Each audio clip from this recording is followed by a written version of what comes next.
ప్రభు అయిన యేసుక్రీస్తు నామంలో ఈ శుక్రవారం ప్రత్యేక ప్రార్థనకి అత్యాసక్తితో సమకూడిన మీ అందరికీ హృదయపూర్వక వందనాలు, శుభాలు, దైవాశీస్సులు.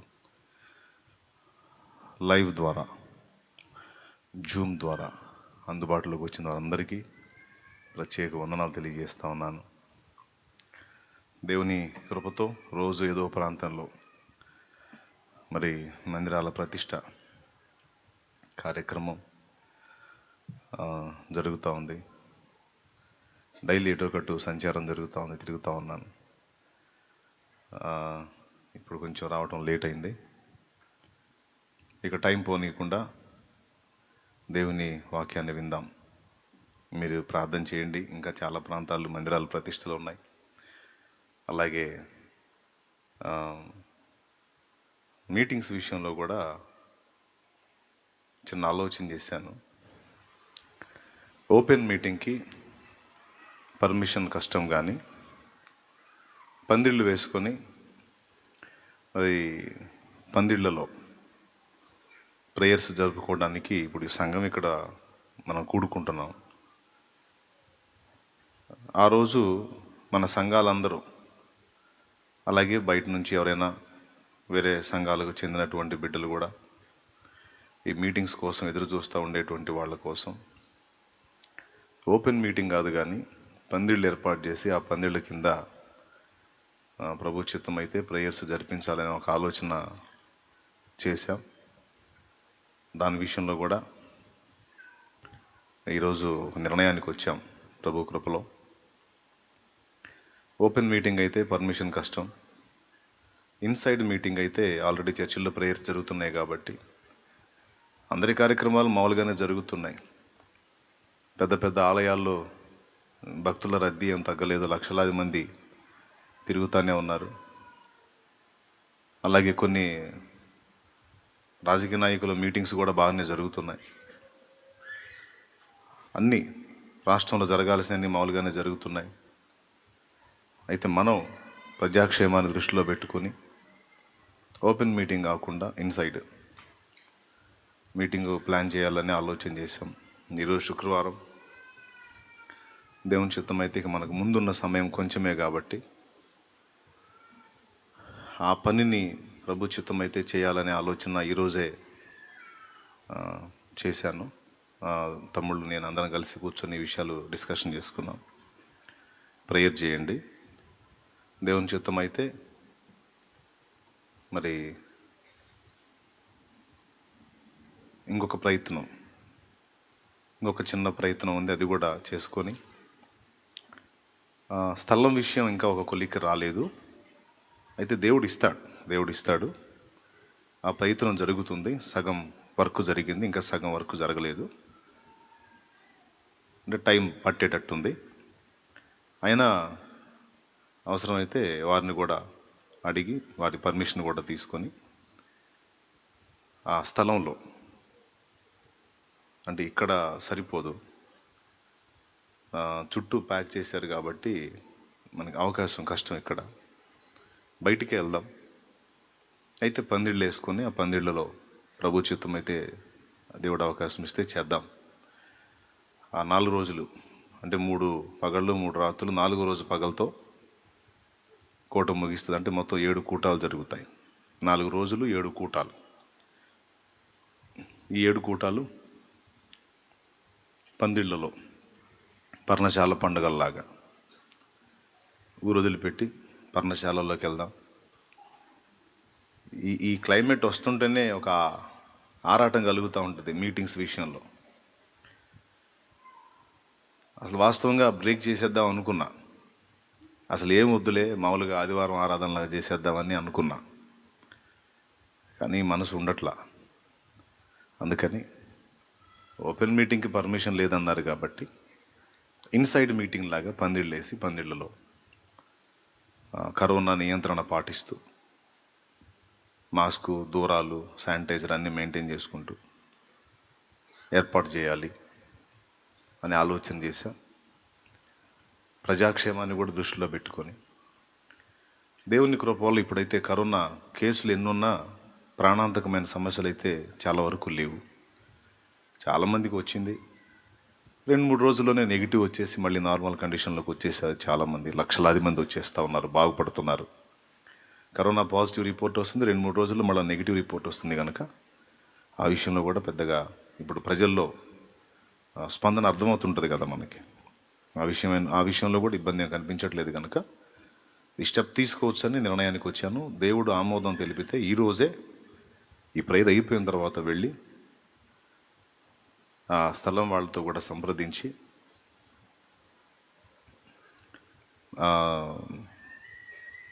ఒక ధ్వజాన్ని నిలపాలనే ఆలోచనలోకి వచ్చా ఈరోజే.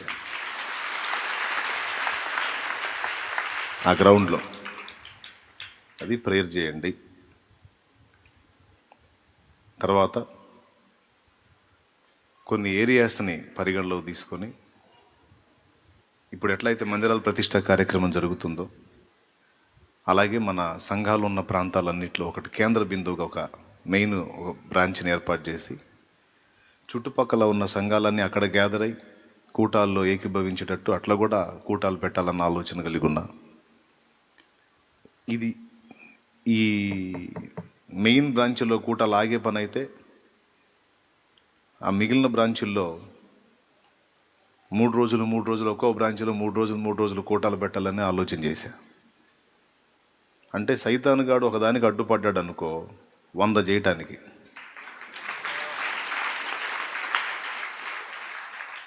అర్థమైందా? ఒకదానికి అడ్డుపడితే 100 చేయాలా.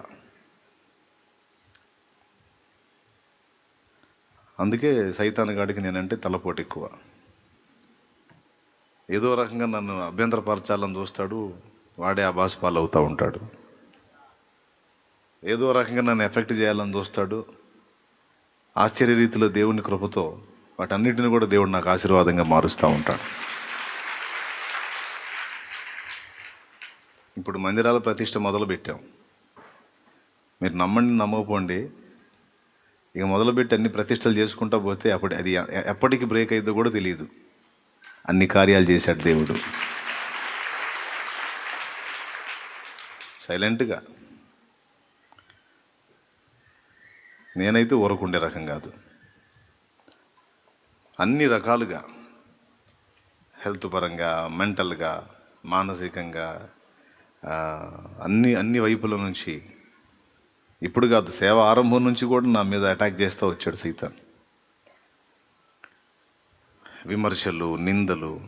ఓయబ్బా 300 మంది సంఘం 300 మంది సంఘం ఏర్పడ్డ దగ్గర నుంచి స్టార్ట్ అయినాయి. బాకాలలో చెప్పారు, సేవకులు విమర్శించారు, అన్యులు ద్వేషించారు. కొంతమంది అప్పుడు టీవీ ఛానల్స్లో మెసేజ్లు చెప్తారు కదా, లైవ్లో నా పేరైతే మరీ చెప్పారు. అప్పుడే, ఇప్పుడు కాదు, అప్పుడే చెప్పారు. ఎంతగా దెబ్బతీయాలని ప్రయత్నం చేసి దుష్ప్రచారాలు మొదలు పెట్టారో అంత ఫోర్స్తో దేవుడు ముందుకు తీసుకెళ్తా ఉన్నాడు.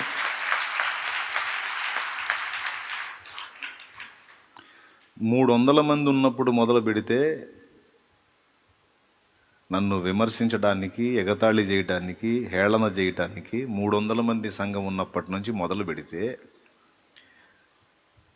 వాళ్ళు నన్ను పతనం చేయాలని, నేనంటే ఒక చెడ్డవాడు అనే అభిప్రాయం ప్రజల్లో తీసుకొని రావాలని దురుపాయాలు పన్ని, దుష్ప్రచారాలు చేసి, దుమ్మెత్తి పోసి, ఓయబ్బా పిచ్చి పిచ్చి ప్రయత్నాలు అన్నీ చేస్తే దైవకృప వల్ల ఈ ప్రచారాలు చేసిన వాళ్ళు ఇంకా అంతకంతకు నీరసిల్లారు. కానీ 300 మందిని 30,000 చేశాడు దేవుడు సంఘాన్ని. 100ని 1000 చేశాడు ఆయన. గేలి చేసిన వాళ్ళే గేలైపోయారు. ఏమైపోయారు? గేలి చేసిన వాళ్ళే గేలైపోయారు. ఆ పరంపర నడుస్తుంటుంది, ముందే చెప్పా కదా. అయితే ఇందులో కూడా ఒరిజినాలిటీ, నన్ను వెంబడించే వాళ్ళల్లో కూడా నిజాయితీ కలిగిన వాళ్ళు ఎంతమంది ఉన్నారు, యథార్థవంతులు, భక్తులు, ఆత్మీయులు, సత్యప్రేమికులు ఎంతమంది ఉన్నారనే ఫిల్టరేషన్ జరిగింది. కాబట్టి నఖముఖాల దాడి, ఇప్పుడేంది, ఒక సంఘం కాస్త 100 సంఘాలుగా రూపుదిద్దుకుంటుంది కనుక తలపోటు ఎక్కువ అయిపోయింది వాడికి. ఇక అనేక ప్రాంతాల్లో పరిచర్యలు విస్తరిస్తూ ఉన్నాయి, ఇంకా విస్తరిస్తాయి. అది ఆగేది కాదు. పిలిచినవాడు, వాగ్దానము చేసినవాడు నమ్మదగినవాడు.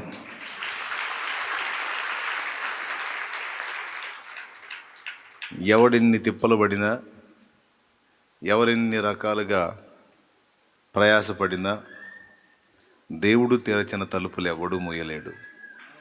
నన్ను పిలిచినవాడు ఏ పని కోసం నన్ను పిలిచాడో, నా ద్వారా ఏమేమి చేయాలని నిర్ణయించాడో ఆ కార్యాలన్నీ సంపూర్తి చేసుకున్నవాడు నా యేసయ్య.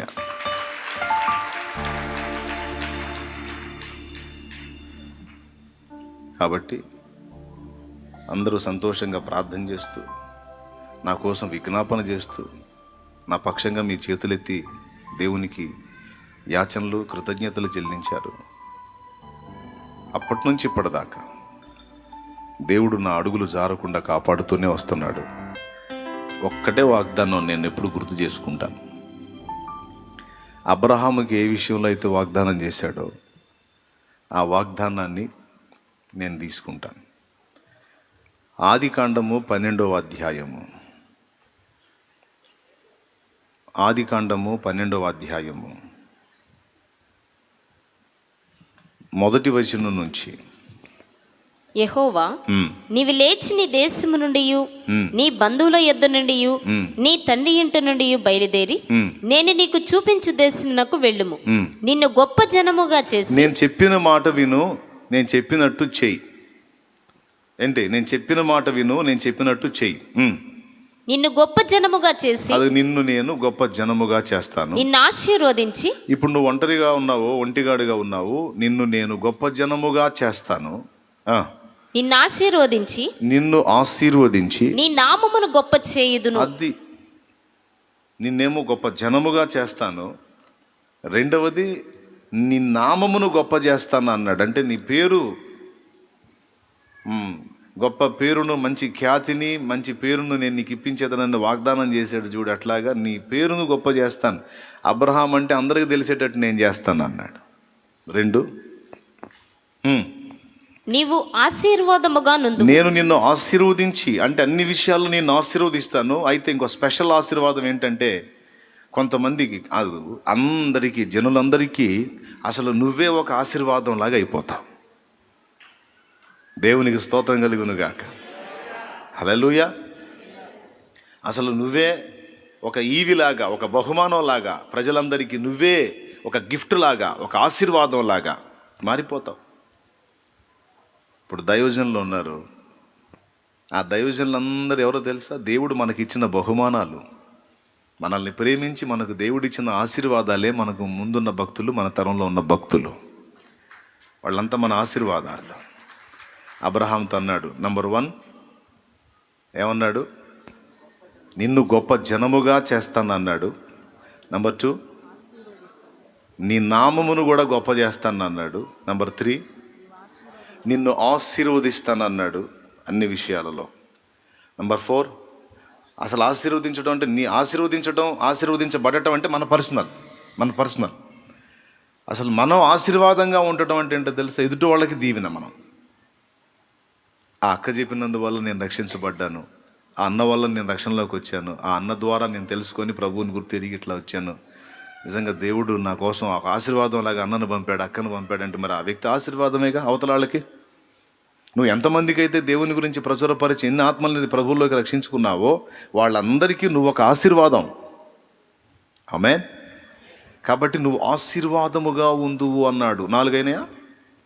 4 అయినాయి. 5వ చూడు. నిన్ను ఆశీర్వదించు వారిని ఆశీర్వదించదును. దేవుడు ఎవరి పక్షము నుండి ఎవరిని దీవించి ముందుకు నడిపిస్తున్నాడో వాని పక్షము నిలిచి వానిని ఆశీర్వదించిన వాడు ఆశీర్వాద ఫలం పొందుతాడు. దేవుడు ఎవని పక్షం వహించాడో, దేవుడు ఎవని నడిపిస్తున్నాడో వానిని ఆశీర్వదించువాడు ఆశీర్వాదకరమైన ఫలం పొందుతాడు. నిన్ను ఆశీర్వదించు వారిని ఆశీర్వదించెదను, నిన్ను దూషించు వారిని శపించెదను. అది లెక్క. దేవుడు ఆశీర్వదించి నడిపిస్తున్న వాణ్ణి, దేవుడు తోడై ఉండి నడిపిస్తున్న వాణ్ణి ఎవడైనా దూషించాడు అనుకో, నువ్వు ప్రశాంతంగా ఉండరా, ఆడు శాపం మోసేటట్టు నేను చేస్తాను అన్నాడు. వాడు దూషణకి ప్రతిగా శాపాన్ని పొందేటట్టు నేను చేస్తాను. ఇది ఒక దీవెనే. నిన్ను ఆశీర్వదించు వారిని ఆశీర్వదించెదను, నిన్ను దూషించు వారిని శపించెదను. భూలోకములోని సకల వంశములు నీ యందు ఆశీర్వదించబడును. అద్దుగో నీలో ఆశీర్వదించబడతాయి, నీ యందు ఆశీర్వదించబడతాయి.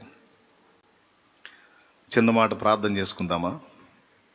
ప్రేమ కలిగిన మా మహాపరిశుద్ధ తండ్రి, ఘనుడవగు దేవా, నీకు స్తోత్రము. నీ దయాపూర్వక సంకల్పాన్ని బట్టి ఈవేళ చదవబడిన వర్తమానం వాక్యంలోంచి మాతో మాట్లాడు. ఉపదేశాన్ని అడ్డగింపజూసే సైతాను, దురాత్మ, దయ్యపు అంధకార శక్తుల ప్రభావం నజరేయుడైన యేసు నామములో బంధిస్తున్నాం. నీ సన్నిధి కాపుదల మాకు ప్రసాదించి, నీ సమాధానం మాకు అనుగ్రహించి మాతో మాట్లాడము. నీ దాసుడు అయోగ్యుడు, అపాత్రుడు క్షమించి కృపచూపి నీ రక్తముతో కడిగి మీరే మీ వాక్కును అందించి బలపరచుమని యేసుక్రీస్తు నామములో ప్రార్థించి వేడుచున్నాం తండ్రి, ఆమేన్. అబ్రహామును అసలు వాస్తవంగా దేవుడు ఏ ఫ్యామిలీలో నుంచి పిలిచాడో తెలుసా? ఒక విగ్రహారాధన కుటుంబంలో నుంచి పిలిచాడు దేవుడు. తెలుసా మీకు? ఆ ఫ్యామిలీలోంచి పిలిచాడు. ఒకసారి యెహోషువ గ్రంథం కానీ మీరు చూడగలిగితే, బైబిల్ గ్రంథంలో నుంచి అబ్రహామును ఏ కుటుంబంలో నుంచి దేవుడు బయటికి తీసుకొచ్చాడో 24వ అధ్యాయము 2వ వచనం. యెహోషువ గ్రంథము 24వ అధ్యాయము 3వ వచనం 2వ వచనం నుంచి చూడు. యెహోషువ జనులందరితో ఇట్లా నేను, ఇశ్రాయేలు దేవుడైన యెహోవా చెప్పునదేమనగా, ఆదికాలము నుండి మీ పితరులు అనగా అబ్రహామునకును నాహోరునకును తండ్రి అయిన తెరహు కుటుంబీకులు నది యూఫ్రటీసు అద్దరిని నివసించి ఇతర దేవతలను పూజించిరి. అది లెక్క. ఇతర దేవతలను పూజించిరి. అయితే నేను నది అద్దరి నుండి మీ పితరుడైన అబ్రహామును తోడుకొని వచ్చి కనాను దేశమంతటా సంచరింపజేసి అతని సంతానమును విస్తరింపజేసి అతనికి ఇస్సాకును ఇచ్చి తిని. ఒకసారి గట్టిగా స్తోత్రం చెప్పండి, చెప్పండి, గట్టిగా చెప్పండి. నది అద్దరి నుంచి నేను అతన్ని తెప్పించి అతన్ని నేను ఇలా చేశానని దేవుడు చెప్తున్నాడు. అసలు ఆయన పిలిచినప్పుడు ఆయన విగ్రహారాధన కుటుంబానికి చెందినవాడు, ఇతర దేవతల ఆరాధనలో కుటుంబానికి చెందినటువంటి వ్యక్తిగా ఉన్నాడు. అలాంటి కుటుంబంలో నుంచి అబ్రహాముని పిలిచినప్పుడు దేవుడు, అబ్రహాం దేవునికి లోబడ్డాడు. లోబడి దేవుని ఆలోచన చొప్పున నడవటానికి తన మనసును దృఢపరుచుకున్నాడు, దేవునితో నడవటానికి ఇష్టపడ్డాడు. అబ్రహాం జీవితంలో కూడా బాగా వినాలి, అబ్రహాం జీవితంలో కూడా కొన్ని అడుగులు దేవుడు అభ్యంతరపడే అడుగులు పడినా వాటి విషయంలో దేవుడు కనికరం చూపి తిరిగి సరిచేసి అబ్రహాం లైన్లో తీసుకున్నాడు, వదిలిపెట్టలా. పిలిచినవాడు నమ్మదగినవాడు, వాగ్దానం చేసినవాడు నెరవేర్చి తీరుతాడు. అబ్రహాంకి ఎంత అద్భుతమైన వాగ్దానాలు ఇచ్చాడో చూడండి. ఎందుకు? దేవుని మాట కోసం కొన్నిటిని త్యాగం చేయడానికి ఇష్టపడ్డాడు, దేవుని ఆలోచన నెరవేర్చడం కోసం కొన్నిటిని కోల్పోవడానికి ఇష్టపడ్డాడు. దేవుడు చెప్పిన మాటని విశ్వాసమును బట్టి నమ్మి, ఆ విశ్వాసాన్ని బట్టి ఏదో మాట్లాడటం కాకుండా క్రియ కూడా చేశాడు. అబ్రహాము దేవుని నమ్మెను, అది అతనికి నీతిగా ఎంచబడింది. ఒట్టి విశ్వాసమే కాదు, విశ్వాస సంబంధమైన క్రియ కూడా అబ్రహాము కనపరిచాడు. నువ్వు నన్ను నమ్ముతున్నావా? అవును దేవా నమ్ముతున్నా. అట్లయితే నీ తండ్రి ఇంటిని విడిచిరా, నీ స్వదేశమును స్వజనమును విడిచిరా, ప్రక్కకు రమ్మన్నాడు. నువ్వు ఎక్కడి నుంచి నీ జీవితం ప్రారంభించావో ఆ పరిసరాలు, ఆ ప్రదేశము, ఆ స్థానం అదంతా వదిలిపెట్టి నేను నీకు చూపించే ప్రదేశానికి రా, ముందు వేరుపరచబడిన అనుభవంలోకి రమ్మని పిలిచాడు. అబ్రహాం వచ్చాడు. ఏ అనుభవంలోకి రమ్మని పిలిచాడు? అందరూ చెప్పండి అమ్మా. రైట్, వచ్చేసాడు. వచ్చిన తర్వాత ఇక దేవుడు నడిపించడం మొదలుపెట్టాడు. అబ్రహాంతో నిబంధన చేశాడు. ఇవన్నీ తెలుసు మనకి. దేవుడు ఇన్ని రకాలుగా అబ్రహాముకు తోడై ఉండి అబ్రహామును ఆశీర్వదించడానికి కారణం, దేవుడు నడవమన్నట్లెల్లా నడవటానికి అబ్రహాం తన మనసును దృఢపరుచుకున్నాడు. దేవుడు విసర్జించమన్న వాటిని విసర్జించాడు. ఇది మొదటి సంగతి, గుర్తుపెట్టుకోండి. దేవుడు పక్షపాత్య? దేవుని దగ్గర పక్షపాతం ఉందా? నో, దేవుడు పక్షపాతి కాడు. అపోస్తలుల కార్యములు 10వ అధ్యాయము 34వ వచనం. దేవుడు పక్షపాతి కాడు. చాలు, నాకెళ్ళి చూడండి, జస్ట్ రిఫరెన్స్ నోట్ చేసుకోండి. అబ్రహాముని ఆశీర్వదించి అబ్రహాముకి దీవెననిచ్చినటువంటి దేవుడు ఆ దేవుడే నీ దేవుడు కూడా. అబ్రహామును పిలిచిన ఆ దేవుడే ఈరోజు నిన్ను పిలుస్తున్నాడు. ఆయనతో నడిచిన దేవుడే ఈరోజు నీతో కూడా నడవటానికి ఇష్టపడుతున్నాడు. తనతో నిన్ను నడవమని ఆహ్వానిస్తున్నాడు. ఇది అబ్రహాముకి మనకు ఒక తేడా ఉంది. అబ్రహాము విడవమన్న వాటిని నిర్దాక్షిణ్యంగా విసర్జించాడు. ఇంకా మనలో కొందరు కొన్నిటిని విడిచిపెట్టడానికి ఆలోచన చేయటల్లా. కొంతమంది పాప లోకాన్ని, పాపిష్టి జీవితాన్ని విసర్జించి మారు మనసు పొంది, సువార్తను నమ్మి మారు మనసు పొంది, పాప క్షమాపణ నిమిత్తమై బాప్తిస్మం పొంది పరిశుద్ధపరచబడండి అని పిలుస్తున్నాడు. కొంతమంది యేసు దగ్గరకు వస్తున్నారు, కానీ ఆయన విడిచిపెట్టమన్న పాపిష్టి జీవితాన్ని, ఆ పాత ప్రాచీన స్వభావాన్ని విడిచిపెట్టమన్న వాటిని విడిచిపెట్టట్లా, స్వీకరించమన్న దాన్ని స్వీకరించట్లా, విసర్జించమన్న దాన్ని విసర్జించట్లా. రెండింటిని మెయింటైన్ చేస్తేనే అబ్రహాము లాంటి దీవెన నాకు కూడా కావాలి అని ఆరాటపడుతున్నారు. ఎట్లా కుదురుతుందండి? ముందు ఏం చెప్తున్నాడు? నేను చెప్పినట్లు నువ్వు చెయ్యి, నేను నడవమన్నట్లు నువ్వు నడు, నేను నిన్ను ఇలా చేస్తాను. ఆశీర్వాదాలు వాగ్దానం చేస్తున్నాడు, కానీ దానికి ముందు కొన్ని షరతులు వర్తిస్తాయని చెప్తున్నాడు. షరతులు ఏమిటి అంటే, విడవమన్న వాటిని విడవాలి, చేపట్టమన్న వాటిని చేపట్టాలి. అర్థమైతే స్తోత్రం చెప్పు, గట్టిగా చెప్పు. ఇది నేను ఎరిగి ఉన్నాను. దేవుని ఎరిగిన ఆ తొలి దినం నాటి నుంచి నేటి వరకు దేవునికి నచ్చని వాటిని విసర్జించడానికి నాకు శక్తి ఉన్న కొలది, దేవుడు నాకు ఇచ్చిన శక్తి కొలది నేను పోరాడుతూనే ఉన్నాను. ఇది దేవుడికి నచ్చదు, దేవుడు దీన్ని విసర్జించమన్నాడు. ఆ విసర్జించమన్న దాన్ని నేను చేపట్టి ఉండకూడదు, విసర్జించాలి అంతే. దాని మీద పోరాటం చేయాలి, దాన్ని వదిలేయాలి.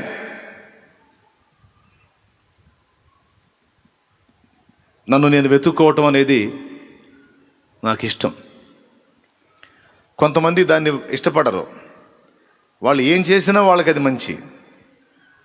నా నుండి కూడా కొన్ని తప్పులు జరిగాయని ఒప్పుకోలేరు, నేను కూడా తేడా పడ్డానని ఒప్పుకోలేరు. నేను ఏది చేసినా కరెక్టే, ఎదుటోళ్లే తేడా, ఎదుటోళ్లే తప్పని పొద్దుస్తమానం ఎదుటోళ్ళలో వెతుకుతా ఉంటారు. ఒక హాస్యాస్పదమైన విషయం ఏంటంటే, రేపు క్రీస్తు న్యాయపీఠం ముందుకు పోయినప్పుడు, దేవుని ముందుకు పోయినప్పుడు వీరు ఘోరంగా సిగ్గుపరచబడతారు. ఎందుకంటే దేవుడు ఫస్ట్ వెతుక్కోమంది మనల్ని మనం వెతుక్కోమన్నాడు, మనల్ని మనం విమర్శించుకోమన్నాడు, మనలో ఉన్న లోపాలు వెతకమన్నాడు. మనల్ని మనం సమర్థించుకుంటూ మనలో ఉన్న లోపాలను పట్టించుకోకుండా ఏ పొద్దు ఎదుటి వాళ్ళలో రంధ్రాన్వేషణ చేయడానికి అలవాటు పడితే, రేపు న్యాయపీఠం ముందుకు పోయిన తర్వాత ఎదుటోళ్ల సంగతి ఏంటని మొదట అడుగుతాడా, నీ సంగతి ఏంటని మొదట అడుగుతాడా? నీ కంటిలోనున్న దూలము నెంచక నీ సహోదరుని కంటిలో ఉన్న నలుసు తీయడానికి నువ్వు ప్రయత్నం చేస్తున్నావు. నీ కంట్లోనేమో దూలం పెట్టుకున్నావు, అవతల వాళ్ళ కళ్ళలో నలుసులు వెతుకుతున్నావు మూర్ఖుడా. ఆడి కంట్లో నాకు నలుసు కనపడుతుంది. కంట్లో నలుసు అంటే ఎంత ఉంటుందో ఒకసారి చెప్పండి మీరు. కంట్లో నలుసు అంటే దాని పర్సనాలిటీ చెప్పండి. చాలా చిన్నది కదా, చాలా చిన్నది. ఆ చిన్నది పడితేనే మన కంటికి ఇబ్బంది అవుతుంది, అవునా? ఒక చిన్న బూడిద రవ్వ పడ్డా సరే కాసేపు కన్ను ఇబ్బంది అయింది. నలుసు ఎంత సైజు, ఎంత పరిమాణం, దూలం ఎంత పెద్దది. ఒక దూలం లేపాలంటే 4-5 మనుషులు బట్టిన లేవదు. దూలం ఏం పెద్దయినా, లావు పొడవు మొయ్యలేం దూలాన్ని. ఎదుటివాడి విషయంలో నువ్వు చేసే విమర్శ, నువ్వు చూపించే లోపం నలుసురా, కానీ నీ దగ్గర ఎగ్దం నాకు దూలమే కనపడుతుంది అంటే అర్థం ఏంటంటే, ఫస్ట్ ప్రతి మనుషుడు గుర్తుపెట్టుకోలేడు, సేవకుడైనా, విశ్వాసైనా, పరిచారకుడైనా, ఎదుటివాళ్ళ నేను చూపించే ఆరోపణ నా దేవుని దృష్టికి అది నలుసే, కానీ నా విషయంలో దేవుడు నా మీద ఆరోపిస్తున్న ఆరోపణ ఒక దూలం. కాబట్టి ముందు ఎదుటి వాళ్ళ సంగతి సెకండు, ముందు అసలు నా బతుకేంది, నా సంబడం ఏంది, నా వ్యవహారం ఏంది, నా సంసారం ఏంది, నా కథ ఏంది, కమామిషి ఏందని ముందు నన్ను నేను విమర్శించుకోవాలి అని దేవభక్తి సాధకుడైన వాడికి ఫస్ట్ ఈ పాఠం అర్థం కావాలి. వాడు ప్రయోజకుడు అవుతాడు, వాడు దేవుని చేతిలో ఆశీర్వదించబడతాడు, వాడు వాడబడే అవకాశం ఉంది. ఈ ఈ ఈ ప్రాముఖ్యమైన విషయాన్ని లక్ష్య పెట్టకుండా ఎదుటి వాళ్ళ విషయంలో పొద్దస్తమానం వెతుకులాటలో ఉన్నట్లయితే రేపు జడ్జిమెంట్లోకి వెళ్ళినప్పుడు అయ్యా చాలామంది రంధ్రాలు వెతికావు, నీ సంగతి ఏందని అడిగినప్పుడు తెల్లముఖం వేసుకొని చూసుకోవాలి. నేను బాగానే ఉన్నాను కదా దేవా అంటే, ఎక్కడ్రా నువ్వు వాళ్ళందరిలో చూపించిన లోపాలేమో నలుసులురా, నీ దగ్గర ఇంతలా దూలం ఉందని ఎవడు బతుకు వాడికి చూపిస్తే రేపు గాలి తుస్సున పోయింది. అందుకే నేనైనా నన్ను వెంబడించేటువంటి ఏ బిడ్డకైనా, సేవకుడైనా, విశ్వాసం అందరికైనా చెప్పేది ఏంటంటే, ఫస్ట్ మిమ్మల్ని మీరు విమర్శించుకోవటం అనేది నేర్చుకోండి. ఏంటి ఫస్ట్ ఎవరికి వాళ్ళు మానస ఏం చేయాలమ్మా? మనల్ని మనమే. అది భక్తి సాధకుల లక్షణం. తర్వాత మనం జాగ్రత్తగా ఉండి, మనం ఎప్పుడైతే మనలోకి మనం చూస్తాం, విమర్శించుకోగలుగుతామో ఫస్ట్ మనం ఏమవుతాం తెలుసా? దీనులం అవుతాం. హలో, ఏమవుతాం మనం? దీనులం అవుతాం. అప్పుడు ఎదుటివాడిని బ్యాలెన్స్ చేసే విషయంలో కూడా దీనంగానే వ్యవహరిస్తాం, హార్డ్గా వ్యవహరించాం. ఎదుటి వ్యక్తుల్ని బ్యాలెన్స్ చేయాలన్నా కూడా, తప్పు దిద్దాలన్నా కూడా హార్డ్గా దిద్దాం. ఎందుకంటే మనలో లోపాలు మనకు కనబడ్డప్పుడు మనకే సిగ్గేస్తుంది. అప్పుడు ఎదుటి వ్యక్తి తేడా పడితే కూడా అర్థం చేసుకొని ఆ వ్యక్తిని సాఫ్ట్గా దిద్దుబాటు చేయడానికి ప్రయత్నం చేస్తాం తప్ప తొందరపడి తూలనాటం కానీ, ఎగతాళి చేయటం కానీ, వ్యంగ్యంగా ప్రవర్తించటం కానీ, మాట్లాడటం కానీ ఈ లక్షణాలు ఉండవు. ఈ వ్యక్తిత్వం సాధన చేయాలి. దేవుడు ఏది విసర్జించమన్నాడు, ఏది చేయమన్నాడు, ఏది చేపట్టమన్నాడు, ఏది వదిలేయమన్నాడు అనేది మేజర్ పాయింట్. అది వెతుక్కోవటం మొదలుపెట్టా. ఫస్ట్ ఎదుటోళ్ళలో వ్యవహారాలు వెతకటం ఎంత చాకిరి, అదేం పెద్ద పని. వంక పెట్టాలంటే ఏ పాయింట్కైనా వంక పెట్టచ్చు. వంక పెట్టాలంటే ఏ పాయింట్కైనా వంక పెట్టచ్చు. చిన్నప్పుడు ఒక కథ ఒకటి చెప్పుకునేవాళ్ళం పిల్లలం, ఆకతాయి పిల్లలం. వంక పెట్టాలంటే ఎట్లయినా పెట్టవచ్చు, ఏడిపించాలంటే ఎట్లయినా ఏడిపించవచ్చు అని. నా చిన్నప్పుడు పిల్లల్ని ఏడిపించేవాడిని నేను ఈ కథ చెప్పి. ఒరే, ఓ పెద్ద ఆవిడ బావి మీద కూర్చొని సూదితో చీర కుట్టుకుంటుంది. చీర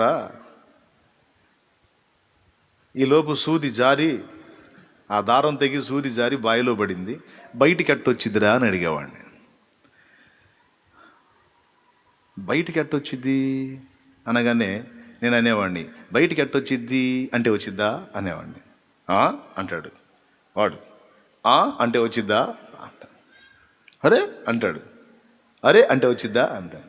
ఇక వాడు ఏ స్టిల్ ఇచ్చినా, ఏం మాట్లాడినా సరే అట్టంటే వచ్చిద్దా, ఇట్టంటే అరే ఏందిరా నువ్వు అంటాడు. అరే ఏందిరా నువ్వు అంటే వచ్చిద్దా, అబ్బో అంటాడు. అబ్బో అని తల మీద చేయి పెడితే వచ్చిద్దా అన్నాడు. నీకు దండం పెడతారా అనేవాడు. నీకు దండం పెడతారంటే వచ్చిద్దా.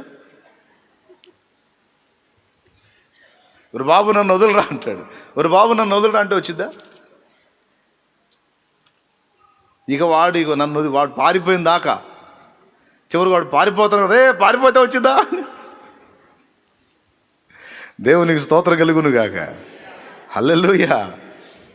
ఏమండి, వంకలు పెట్టాలంటే, రంధ్రాలు వెతకాలంటే, ఒక్కొక్కడిని ఏకి కాగులు గేయాలంటే ఇది శాయికిరే. నేను ఎప్పుడో చెప్పా, ఒట్టి మాటలు ఒట్టి విమర్శలు కాదురా, పాటలు కూడా రాయగలనని. కానీ అది దేవుడు ఇష్టపడట్లా. అది కాదు, మనలను మనము విమర్శించుకునే మనస్తత్వాన్ని దేవుడు ఇష్టపడ్డాడు.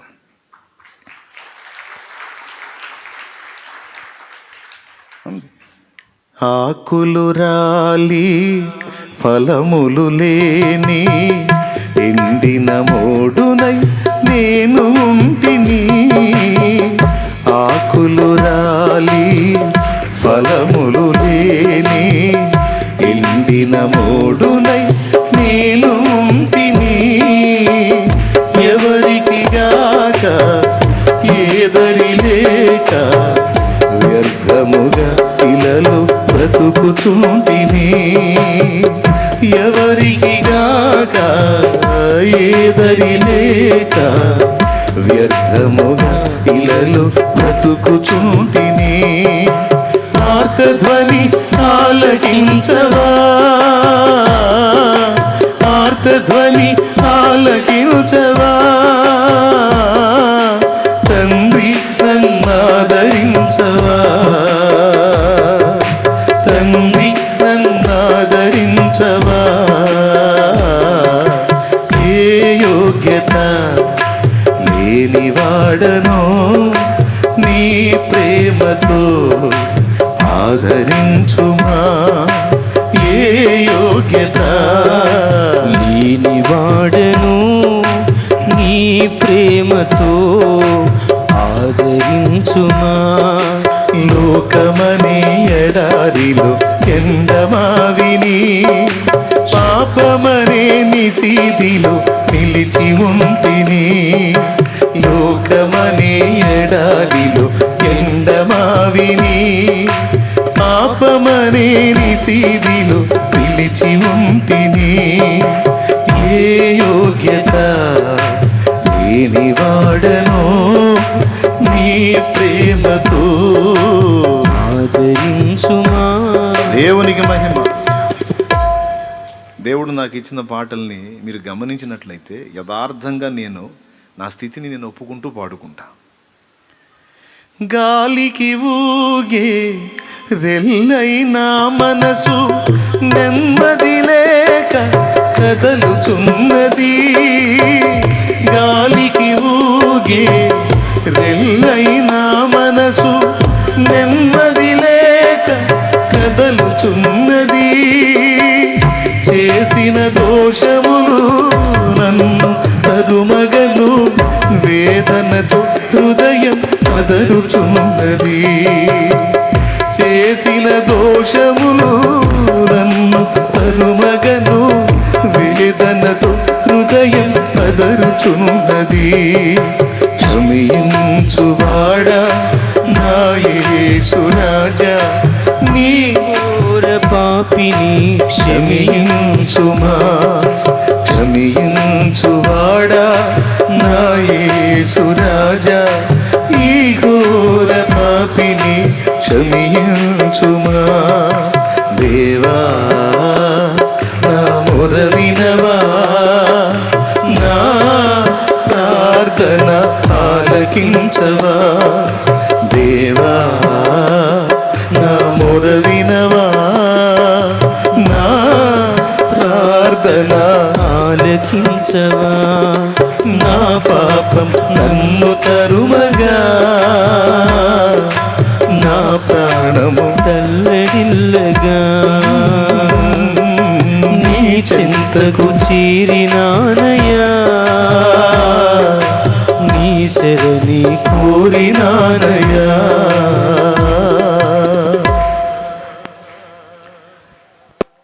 జనాలను విమర్శించి పాడటం కాదు, నన్ను నేను విమర్శించుకొని పాడుకునే అలవాటును దేవుడు నాకు చేశాడు. యేసయ్యకి నచ్చేది అది. ముందు నేను ఎలా ఉన్నాను, ఎదుటివాడికి నీతి చెప్పేటప్పుడు ముందు నేను జాగ్రత్తగా ఉన్నానా లేదా, ఎదుటి వ్యక్తిని విమర్శించేటప్పుడు ముందు నేను జాగ్రత్తగా ఉన్నాను లేదా. అసలు ముందు దేవుడు నన్ను గురించి ఏమనుకుంటున్నాడు, దేవుడు నాకు అప్పచెప్పిన పనేంటి, అసలు దేవుడు సరిచూసుకోమంది దీన్ని. అవునా? మొదట మనం ఎలాగున్నాం, మన మాట తీరు, వ్యవహారం దేవుడు సంతోషపడే విధంగానే మనం ఉన్నామా, దేవుడు అభ్యంతరపడే విధంగా మనం ఉన్నామా అనేది కనీసపు ఇంగితంతో ఆలోచించాలి ప్రతి క్రైస్తవుడు, దేవుని బిడ్డ. అర్థమైందా? అప్పుడు మనల్ని మనం విమర్శించుకునే మనసు మనకున్నప్పుడు మనం గర్వహృదయంలాగా, అహంభావుల్లాగా, గొప్పవాళ్ళంగా మనం అనిపించం. కానీ మనం దేవుని ఎదుట దీనులంగా ఉంటాం, సహోదరుల ఎదుట కూడా దీనులంగా ఉంటాం. ఒక మాటలో చెప్పాలంటే ఏవో చిన్న చిన్న లోపాలు వారిలో కనిపించినప్పటికీ లోపల ఫీలింగ్ ఏముంటుందో తెలుసా? వీరందరూ నాకంటే ఘనులు, వీరందరూ నాకంటే యోగ్యులు అనే మనసు మనకు వస్తుంది. ఆ మాట లేఖనంలో ఉంది. మీరు ఒకని మీద ఒకడు వృధాగా అతిశయపడక ఒకని కంటే ఒకడు యోగ్యులని తలంచుకొనుడి అన్నాడు.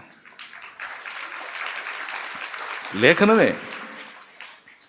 ఒకని మీద ఒకడు వృధాగా అతిశయపడక ఒకని కంటే ఒకడు యోగ్యుడని తలంచుకొనుడి, ఒకడినొకడు సన్మానించండి, గౌరవించండి అనే మాట మాట్లాడాడు.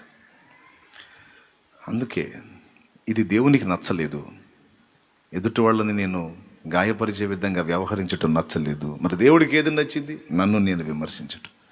మరి దేవుని కొలబద్ద ప్రకారం చూస్తే నాలోనే ఎన్నో లోపాలు దేవునికి కనిపిస్తుండొచ్చు, వాళ్ళలో కొన్నే కనిపిస్తుండొచ్చు. వీరందరూ నాకంటే మంచివాళ్ళై ఉండొచ్చు. దేవుని కృపను బట్టి చాలా పాటలు యేసయ్య నడిపింపులో పాడుకున్నా. సేవ విషయంలో కూడా ఘనులు జ్ఞానులు ఈ లోకంలో ఎందరు ఉండగను, ఘనహీనుడను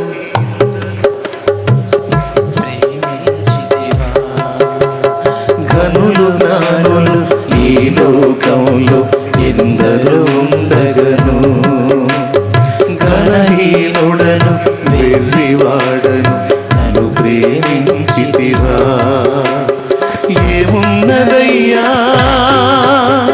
నీ కొరకు నాలో, ఏమున్నదయ్యా నీ కొరకు నాలో, బలము నీదేను యేసయ్యా, బలహీనుడను నేనయ్యా, బలము నీదేను యేసయ్యా, బలహీనుడను నేనయ్యా. ఎంచితివా దేవా నన్ను నమ్మకమైన వానిగా, నియమించితివా దేవా నీ ప్రేమకు నన్ను సాక్షిగా, నీ శుభవార్త చాటగా, నీ కార్యాలు చేయగా, నీ శుభవార్త చాటగా, నీ కార్యాలు చేయగా. ఎంచితివా దేవా నన్ను నమ్మకమైన వానిగా, నియమించితివా దేవా నీ ప్రేమకు నన్ను సాక్షిగా. దేవునికి మహిమ. నేనేమై ఉన్నానో అది దేవుని కృపయై ఉన్నాను. సో నన్ను గురించి నాకు గొప్ప తలంపులు లేవు. నన్ను గురించి నేను అందరికంటే శ్రేష్ఠుణ్ణి, యోగ్యుణ్ణి అని తలంచుకోనను. నేను ఏదన్నా అయ్యున్నాను అంటే అది దేవుని కృప వలననే అయ్యున్నాను. నా ప్రవర్తనలో ఏ కొంచెం నీతున్నా అది దేవుని కృప వలననే నాకు అనుగ్రహింపబడింది. నా ప్రవర్తనలో, నా ఆత్మీయతలో ఏదన్నా భక్తి మీకు నచ్చినట్లయితే అది దేవుని కృప వలననే నాకు అనుగ్రహించబడింది. నేను పాడిన పాట కావచ్చు, పలికిన పదం కావచ్చు, ఏదైనా మీకు ఆశీర్వాదకరంగా ఉంది అంటే అది దేవుని కృప వలననే నాకు ద్వారా మీకు లభించింది. టోటల్గా నేను కలిగి ఉన్నది సమస్తము ఆయన కృప వలననే. ఆయన కృప లేకపోతే, ఆయన దయ లేకపోతే అసలు ఎవరినో అనటం కాదు, ముందు నేనే నిలవడానికి పనికిరాను. ఎందుకంటే నీతిమంతుడు లేడు, ఒక్కడు లేడన్నది వాక్యం. ఇంతమందిలో నేనొక్కడే కానీ నేనొక్కడే నీతిమంతుడినా? నో. కాబట్టి కృప, అందరూ కృపను బట్టే ధన్యులయ్యారు, కృపను బట్టే రక్షణలోకి వచ్చారు, కృపను బట్టి నిలవగలిగారు దేవుని ముందు, కృపను బట్టే సేవకు పిలువబడ్డారు, కృపను బట్టే వాడబడుతున్నారు, కృపను బట్టే రన్నింగ్లో ఉన్నారు. ఇది మన యోగ్యత, అర్హత కాదు, ఆయన కృపయే.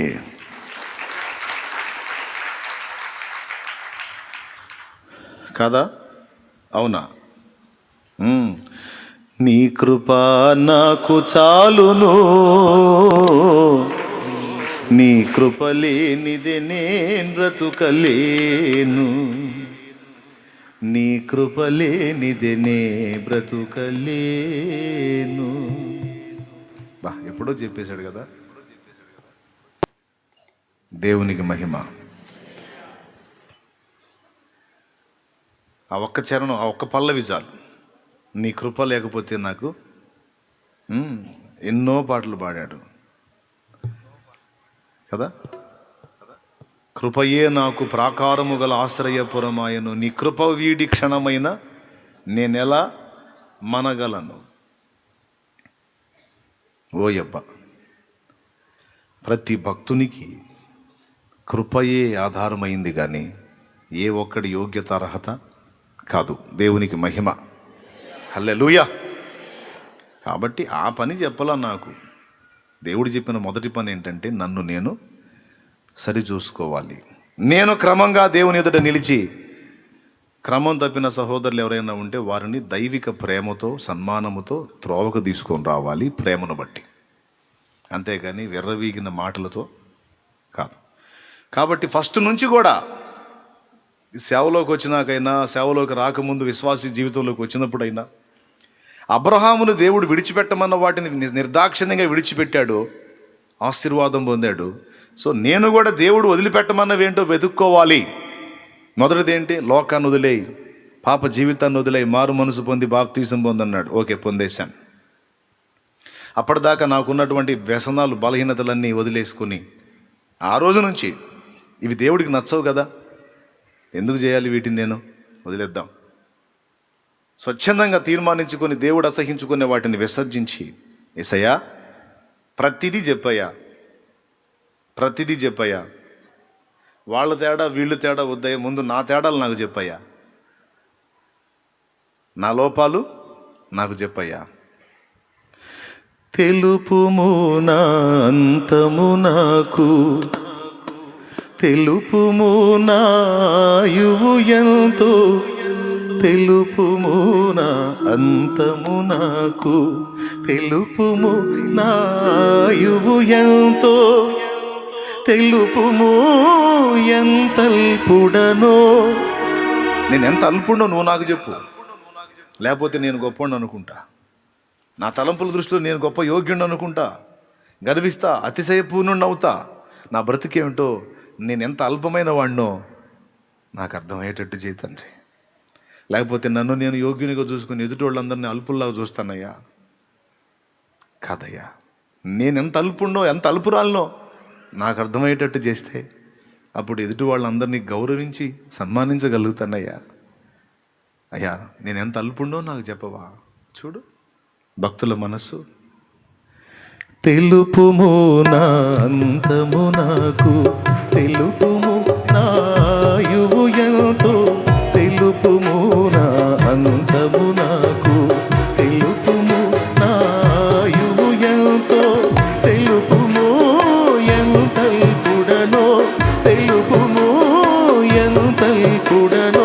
విరిగి నలిగి ఉన్నాను నేను, విరిగి నలిగి ఉన్నాను, విరిగి నలిగి ఉన్నాను నేను, విరిగి నలిగి ఉన్నాను. పరవాసిని నే జగమున ప్రభువ, పరవాసిని నే జగమున ప్రభువ, నడచుచున్నాను నా దారిన్, నా గురి నీవేన ప్రభువ, నా గురి నీవేన ప్రభువ. నీదరినే చేరెదను నేను, నీదరినే చేరెదను, నీదరినే చేరెదను నేను, నీదరినే చేరెదను. పరవాసిని నే జగమున ప్రభువ, పరవాసిని నీ జగమున ప్రభు. దేవునికి మహిమ. దేవభక్తి సాధకుడికి సాధకురాలికి మొదట ఉండవలసిన మనస్సు అది. దేవుని ముందు కూర్చొని అసలు నేనేందో నాకు చెప్పవయ్యా అని అడగాల. చిన్న విషయం కాదు, చాలా ముఖ్యమైన విషయం. నేనేందో నాకు చెప్పవయ్యా, సరి చేసుకుంటాను. నేను ఎంత అల్పుండో నాకు నేర్పించు తండ్రి, సరిదిద్దుకుంటాను అని దేవుని ముందు మనల్ని మనం విమర్శించుకునే ధోరణి. అట్లా ఈ పాయింట్ని తీసుకొని నేనేందో నాకు చెప్పయ్యా అన్న కాడి నుంచి ఇక ఆయన ఒక్కొక్కటి ఏవేవైతే నాలో లోపాలు చూపిస్తూ వచ్చాడో వాటన్నిటినీ సరి చేసుకొని ఆయనకు అభ్యంతరకరమైన రీతిని నడుచుకోకుండా ఆయన సంతోషపడే క్రియలే చేస్తూ ఆయన సంతోషాన్ని వెతుకుతూ ఆయన ముందు నడుస్తుంటే ఆయన వెంటబడి నడవాలనే ఆరాటంతో పరిగెత్తుతున్న నాటి నుంచి నేటి వరకు. ఎందుకు? ఆ ఒక్కడు నన్ను బట్టి సంతోషిస్తే, ఆ ఒక్కడు నాకు తోడై ఉంటే లోకం మొత్తం నాకు ఆపోజిట్లో ఉన్నా లెక్క చేయాల్సిన అవసరం లేదు. ఆ ఒక్కడు నా పక్షాన నిలబడితే చాలు, ఆ ఒక్కడు నాకు తోడై ఉంటే చాలు, ఆ ఒక్కడిని నేను సంతోషపెట్టగలిగితే చాలు, ఆ ఒక్కడు నన్ను బట్టి తృప్తి చెందితే చాలు, ఆయన నా కోసం ఏదైనా చేయగలుగుతాడు. అర్థమైందా? నాకు వచ్చినటువంటి ప్రతి సమస్యను ఆయన తొలగించగలుగుతాడు, ప్రతికూలతలను తొలగించగలుగుతాడు, నిందలను అవమానాలను దీవెనలుగా మార్చగలుగుతాడు. నా ప్రభు నన్ను బట్టి తృప్తి చెందే విధంగా నేను నడుచుకుంటే చాలు అనేది మేజర్ పాయింట్. ప్రతి సంగతిని గురించి, దీని గురించి నేను ఇట్లా చేశాను, ప్రభు దీని గురించి ఏమనుకుంటున్నాడో, ఆయన దీని విషయంలో ఎలా స్పందిస్తున్నాడో. రూతు జీవితం పాడైపోయింది, మోడుబారిపోయింది. చిరు ప్రాయంలోనే భర్త చనిపోయాడు, అత్తగారింటికి వెళ్ళిపోయింది. అత్తగారు విధవరాలే, తోడికోడలు విధవరాలే, రూతు విధవరాలే, ముగ్గురు విధవరాండ్రా ఇంట్లో. ఓర్పా వెళ్ళిపోయింది అత్త చెప్పిన సలహాను విని. అమ్మా, జీవం గల దేవుని వదిలిపెట్టి ఈ ప్రాంతానికి వచ్చాను, కరువులో అందరూ చస్తే నేను బతుకుదామని. కానీ నా ప్రాంత ప్రజలందరూ కరువు వచ్చినా కూడా వాళ్ళు బాగానే ఉన్నారు. కానీ నేను ఎవరిని కాపాడుకుందామని తొందర చేసి తెచ్చాను మోయాబు ప్రాంతానికి. నా భర్తని, నా కొడుకుల్ని, ఇద్దరిని మొత్తాన్ని పోగొట్టుకున్నాను. ఇప్పుడు మొత్తం విధవరాండ్రం అయిపోయాం. నేను ఇటుగుడి మూర్ఖురాలనే, పనికి మాలిన పనిచేసి దేవుని సన్నిధిని విసర్జించి ఈ గతి పట్టాను. నేను ఇప్పుడు దిద్దుకోవాలనుకుంటున్నాను, తిరిగి వెళ్ళాలనుకుంటున్నాను. ఓర్పా, రూతు, నా మాట వినండి. మీరు చిన్న చిన్న పిల్లలమ్మా, వెళ్ళి మీ ఇళ్లలో మీ తల్లిదండ్రుల దగ్గర జాయిన్ అవ్వండి, చేరండి. వాళ్ళు మీకు మళ్ళీ సంబంధం చూసి పెళ్లి చేసేస్తారమ్మా అని చెప్పింది. ఓర్పా ముద్దాడి అత్తగారిని వెళ్ళిపోయింది. రూతుని అడిగింది, రూతు నీవు వినలేదా, నువ్వు కూడా వెళ్ళిపోమ్మా అంటే, నీ సంగతి ఏంటి మరి, నువ్వు ఎట్లా చేస్తావు? ఎట్లా కాదు, అత్తగారిని వెళ్ళి కౌగులించుకుంది రూతు. కౌగులించుకొని ఏమందో తెలుసా, నేను నా పుట్టింటి దగ్గర నుంచి వచ్చినప్పుడు నీ గురించి కానీ, నీవు సేవించే దేవుని గురించి కానీ నాకు తెలియదు. కానీ ఇక్కడ నా ఫ్యామిలీలో నుంచి మీ ఫ్యామిలీలోకి వచ్చిన తర్వాత నాకు చాలా విషయాల్లో ప్రత్యేకత అనిపించింది. నాకు అక్కడికి వెళ్ళటం కన్నా నీతో ఉండటమే నాకు ఇష్టమైంది. అత్తమ్మ, నన్ను దయచేసి వెళ్ళిపోమ్మనే మాట అనొద్దు. నీ కుమారుడు బ్రతికున్నంత వరకు నేను నీ కోడల్ని, ఆయన నిద్రించాడు గనక ఇప్పుడు నేను నీకు కూతుర్ని. నీ ఊరే నా ఊరు, నీ దేశమే నా దేశం, నీ జనులే నా జనులు, నీ దేవుడే నా దేవుడు. నీవు సమాధి చేయబడు స్థలమందే నేను కూడా సమాధి చేయబడతాను. నన్ను వెళ్ళిపో అనే మాట మాత్రం అనొద్దు. నేను నిన్ను వదిలి బ్రతకలేనంది. ఈ రెండు చర్యలు దేవునికి నచ్చినాయి. హల్లెలూయా, హల్లెలూయా. ఈ రెండు మాటలు దేవుడు విన్నాడు, చూశారు. ఇక తర్వాత రూతు గ్రంథం మీరు చదువుకోండి, ఎన్ని మలుపులు తిరిగి చిత్రంగా మోడైపోయిన రూతు జీవితం మళ్ళా బోయజు చేతిలోనికి దేవుడు నడిపించి, ఆ బోయజు రూతు నుంచి పుట్టిన సంతానాన్ని యేసుక్రీస్తు వంశావళిలో చేర్చి ఒక ధన్యకరమైనటువంటి సాక్ష్యాన్ని రూతుకి ఇచ్చాడు. హల్లెలూయా. నా దేవుడు చేయగలుగుతాడు. మూడుబారిన జీవితాలను చిగురింపజేయగలవు నీవు, మారానుభవం మధురముగా మార్చగలవు నీవు. ఆలోచించండి మీరు, రూతు అత్తగారితో పాటు వెళ్తే పెళ్లి చేసిద్దని పోయిందా? ఒకసారి చెప్పండి నాకు. అత్తగారితో వెళ్తే పెళ్లి చేసిద్ది, మా పుట్టింటి వాళ్ళు చేరని వెళ్ళిందా? ఎక్కడికి వెళ్తే రూతుకి పెళ్ళి అయింది మీరు చెప్పండి. ఎక్కడికి వెళ్తే రూతుకి ఒక మంచి జీవితం అవకాశం ఉంది? ఒకసారి ఊహించండి మీరు. ఎక్కడుంది? నయోమి దగ్గర ఉంటే ఉందా? పుట్టింటికి వెళ్తే ఉందా? నయోమి ఇష్టపడిద్దా? తన కొడుకు ప్లేస్లో మరొకడు వచ్చి ఆమెకు భర్తగా ఉంటే నయోమి ఊరుకుంటుందా? మనసొప్పిద్దా? ఒప్పదో. పుట్టింటికి వెళ్తే క్షేమం, కానీ భర్తను ఆశించి పోలా, మళ్ళీ పెళ్లి చేసిద్దని పోలా, ఇంకొకటి ఆశించి పోలా. నాకు ఏ ఆనందం లేకపోయినా, ఈ లోకంలో సంబంధించినవి ఏవి లేకపోయినా, ఎవరూ లేని అనాథగా మారిపోయిన ఈ దీనురాలికి కనీసం చేయూతగానైనా నేను ఉంటాను, ఆమె నా తల్లి అనుకుంటాననే నీతి ప్రవర్తన కలిగింది కనుక ఆ ప్రవర్తన, హృదయాలోచన నా దేవునికి నచ్చింది.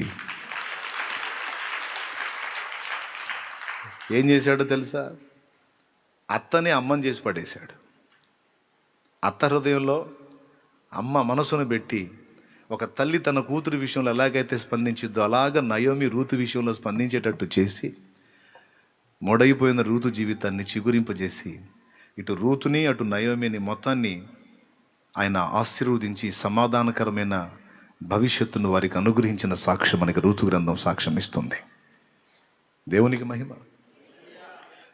దేవునికి నచ్చితే చాలండి. దేవుడు మనల్ని బట్టి సంతోషపడే విధంగా, తృప్తి చెందే విధంగా, ఆనందపడే విధంగా మనం జాగ్రత్తలు తీసుకుంటే చాలు. ఇక నీ అభివృద్ధిని, నీ విస్తరణని, నీ ఎదుగుదలని, నీ వర్ధిల్లేటువంటి అనుభవాన్ని ఎవ్వరూ ఆపలేరు. దేవునికి మహిమ. గట్టిగా చెప్పాలి, ఇంకోసారి చెప్పాలి. నీ పక్షం వహించింది ఎవరు? దేవుడు. వదిలిపెట్టు, ఫలానాది వదిలిపెట్టు, ఫలానాది వదిలిపెట్టని దేవుడు నీతో మాట్లాడుతున్న విషయాలు కొన్ని ఉన్నాయి నీకు. అవి వదిలిపెట్టి దేవుని ముందు నిలవాలా. దేవా, ఇవి వదిలేయమన్నా, వదిలేసా, ఇప్పుడు నీకు హ్యాపీ అన్నా, చాలా సంతోషం. ఫలానా ఇది చెయ్యి అన్నావు, దేవా ఇదిగో చేస్తున్నా, ఇప్పుడు నీకు సంతోషమేనా? అవును. సంతోషమైన మాటలతో చెప్పడు, ఆశీర్వాదంతో చెప్తాడు.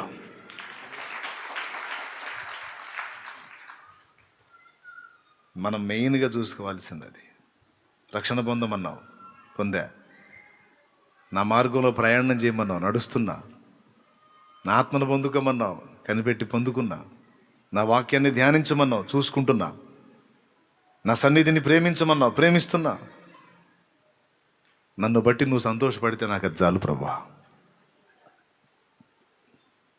నేనైతే ప్రార్థనలో వరంగా అదే అడుగుతా, దేవా నాకు వరం ఇస్తావా? ఇస్తే ఏమిస్తావో తెలుసా? నాకు వరం, నేను ఎప్పుడూ నీ చిత్తం నెరవేర్చున్నట్లు, నీ సంతోషాన్ని వెతుకున్నట్లు, నన్ను బట్టి నీవు సంతోషపడే విధంగానే నేను ప్రవర్తించున్నట్లు ఆ మనస్సు, ఆ శక్తి నాకు వరముగా ఇవ్వవా అని అడుగుతా. నాకు వరం ఇవ్వాలని నీకుంటే నాకు వరం ఇవ్వు. ఏం వరం ఇస్తావో తెలుసా? నీ చిత్తాన్ని నెరవేర్చే బ్రతుకు నువ్వు, నీ సంతోషాన్ని వెతికే, నీ సంతోషాన్ని సంతోషపెట్టేటువంటి జీవితాన్ని నాకు ఇవ్వు. ఇదే నాకు గిఫ్ట్. అదేంట్రా నీ సంతోషం అక్కర్లేదా? నా సంతోషాలు సమాధి అయిపోయినా పర్వాలేదు, నన్ను బట్టి నీవు సంతోషించాలి. నా ఆనందాలు, నా సంతోషాలు, నా ఓన్ అదంతా ఏమైపోయినా పర్వాలేదు, కానీ నన్ను బట్టి నువ్వు ఆనందపడాలి. అంతే. నీ పరిచర్యను తుదముట్టిల్చుటే నా నియమమాయనే, నీ సన్నిధిలో నీ పొందుకోరి నీ స్నేహితుడానైతిని. నీ పరిచర్యను తుదముట్టిల్చుటే నా నియమమాయనే, నీ సన్నిధిలో నీ పొందుకోరి నీ స్నేహితుడానైతిని. ఆహ నా ధన్యత, ఓహో నా భాగ్యము, ఏమని వివరింతును, ఏమని వివరింతును. ఆహ నా ధన్యత, ఓహో నా భాగ్యము, ఏమని వివరింతును.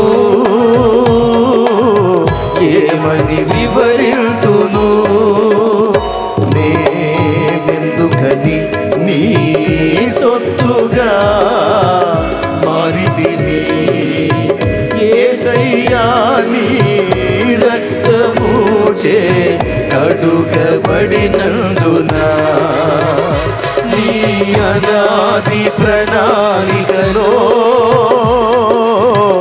హర్షించెను నా హృదయ సీమా. నీ అనాది ప్రణాళికలో హర్షించెను నా హృదయ సీమా. దేవునికి మహిమ. అది అబ్రహాం ఏమేం చేశాడు? విడిచిపెట్టమన్న వాటిని విడిచిపెట్టాడు, చేపట్టమన్న వాటిని చేపట్టాడు, నడవమన్న ప్రదేశానికి నడిచాడు, విశ్వాసాన్ని ప్రకటించి విశ్వాసాన్ని కనపరిచి గెలిచాడు. కొన్నిసార్లు ఈ నడతలో అడుగులు జారినా, అడుగులు తడబడినా దేవుడు సరిదిద్ది సరిచేసి చక్కగా నిలిపి హెచ్చరిస్తూ, జాగ్రత్త, నువ్వు త్రోవ తప్పుకు, నా సన్నిధిలో నడుచుచు నిందారహితుడవై ఉండని వార్నింగ్లు ఇచ్చుకుంటూ అలా అలా అలా అలా నడిపించుకుంటూ ఎంత దీవెన ఇచ్చాడండి. భూలోకములోని సకల వంశములు నీ ద్వారా ఆశీర్వదించబడిందన్న మాట అబ్రహాముకు నెరవేర్చాడు. ఎవరి ద్వారానో తెలుసా? యేసుక్రీస్తు ద్వారా.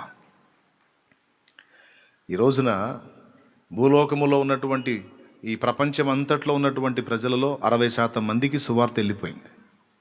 60% మంది చేత అంగీకరించబడింది సుమారుగా. అంటే 60% మంది ఒకవేళ క్రీస్తుని అంగీకరించి ఉంటే, అంటే మెజారిటీ ఎవరిని అంగీకరించారు ప్రపంచంలో? అంగీకరించి మెజారిటీ ఒకవేళ రక్షణ పొందితే ఇదంతా ఎవరి ద్వారా ఆశీర్వాదం? అబ్రహాం ఇస్సాకును గాను, ఇస్సాకు యాకోబును గాను, యాకోబు యోదాను అతని అన్నదమ్ములను గాను, యోదా నుండి ఎవరు వచ్చారు? దావీదు వచ్చాడు, దావీదు నుంచి యోసేపు, యేసుక్రీస్తు ఏ వంశంలోంచి వచ్చింది? శరీరమును బట్టి క్రీస్తు వీధిలో పుట్టెను. రోమా 9:5. దేవునికి మహిమ. ఆ ధన్యకరమైన జీవితం ఇదంతా దేన్ని బట్టి? దేవుడు చూసుకోమన్న వాటిని సరిచూసుకుని అడుగులు వేయటం ద్వారా. ఇదే మెయిన్గా నాకు తెలిసి అబ్రహాంలో నేను కనిపెట్టింది ఏంటంటే ఇదే. దేవుడు వద్దు అన్నదాన్ని నిర్దాక్షిణ్యంగా వదిలేయటం, చెయ్యి అన్నదాన్ని చేయటం, నడువు అన్న చోటకి నడవటం, ఎదురు చూడు అన్నప్పుడు ఎదురు చూడటం, నిరీక్షించు అన్నప్పుడు నిరీక్షించటం, అన్నిటికంటే గొప్పగా దేవుణ్ణి అమితంగా ప్రేమించటం. దేవుణ్ణి అమితంగా ప్రేమించటం అండి. ఎక్కడికి పోయినా ముందు దేవుడు అంటాడు. కూర్చున్న ఆయనే, లేచిన ఆయనే, పండుకున్న ఆయనే, ధ్యాస ధ్యానం లోకం ప్రపంచం మొత్తం అబ్రహాంకు దేవుడే. ఎవరో దేవుడే. ఎండవేళ గుడారం ద్వారం దగ్గర కూర్చుంటాడు, ఆయన కోసమే చూస్తూ ఉంటాడు. ఎక్కడ గుడారం వేసినా ముందు బలిపీఠం కట్టుకుంటాడు. దిన ఆరంభం ఆయనే, దిన గమనం ఆయనే, ముగింపు ఆయనే. మరి ఇంత పిచ్చిగా దేవుని ప్రేమించి దేవుని ప్రపంచంలోనే బ్రతికినటువంటి అబ్రహామును వదిలేశాడా? కొన్నిసార్లు కొన్ని ప్రతికూలతలు ఎదురైన అబ్రహాం జీవితంలో కూడా ఎదురైనాయి, చేదైన అనుభవాలు ఎదురైనాయి. సొంత ఇంటిని వదిలిపెట్టాలంటే, స్వజనులు వదిలిపెట్టాలంటే మామూలు విషయమా? సొంత ప్రాంతాన్ని వదిలిపెట్టి ఎక్కడికి పోవాలో కూడా తెలియకుండా ఓ ప్రాంతానికి బయలు వెళ్ళాలంటే మామూలు విషయమా? మామూలు విషయం కాదు. ఎదుర్కొన్నాడు, వదిలిపెట్టి బయటకు వచ్చేసాడు. సొంత వాళ్లే వెంట తీసుకొచ్చి పెంచి పెద్ద చేసి గొప్పవాళ్ళని చేసిన వాళ్లే తిరుగుబాటు చేసి తనకే అడ్డొచ్చినటువంటి పరిస్థితుల్లో అయిన వాళ్ళ చేత తృణీకారాన్ని ఎదుర్కొన్నాడు లోతు ద్వారా. మరి లోతు ఇబ్బంది పెట్టాడుగా. అసలు లోతుని తెచ్చింది ఎవరు? లోతుకు లైఫ్ ఇచ్చింది ఎవరు? మనుగడిచ్చింది ఎవరు? చివరికి ఏమైంది?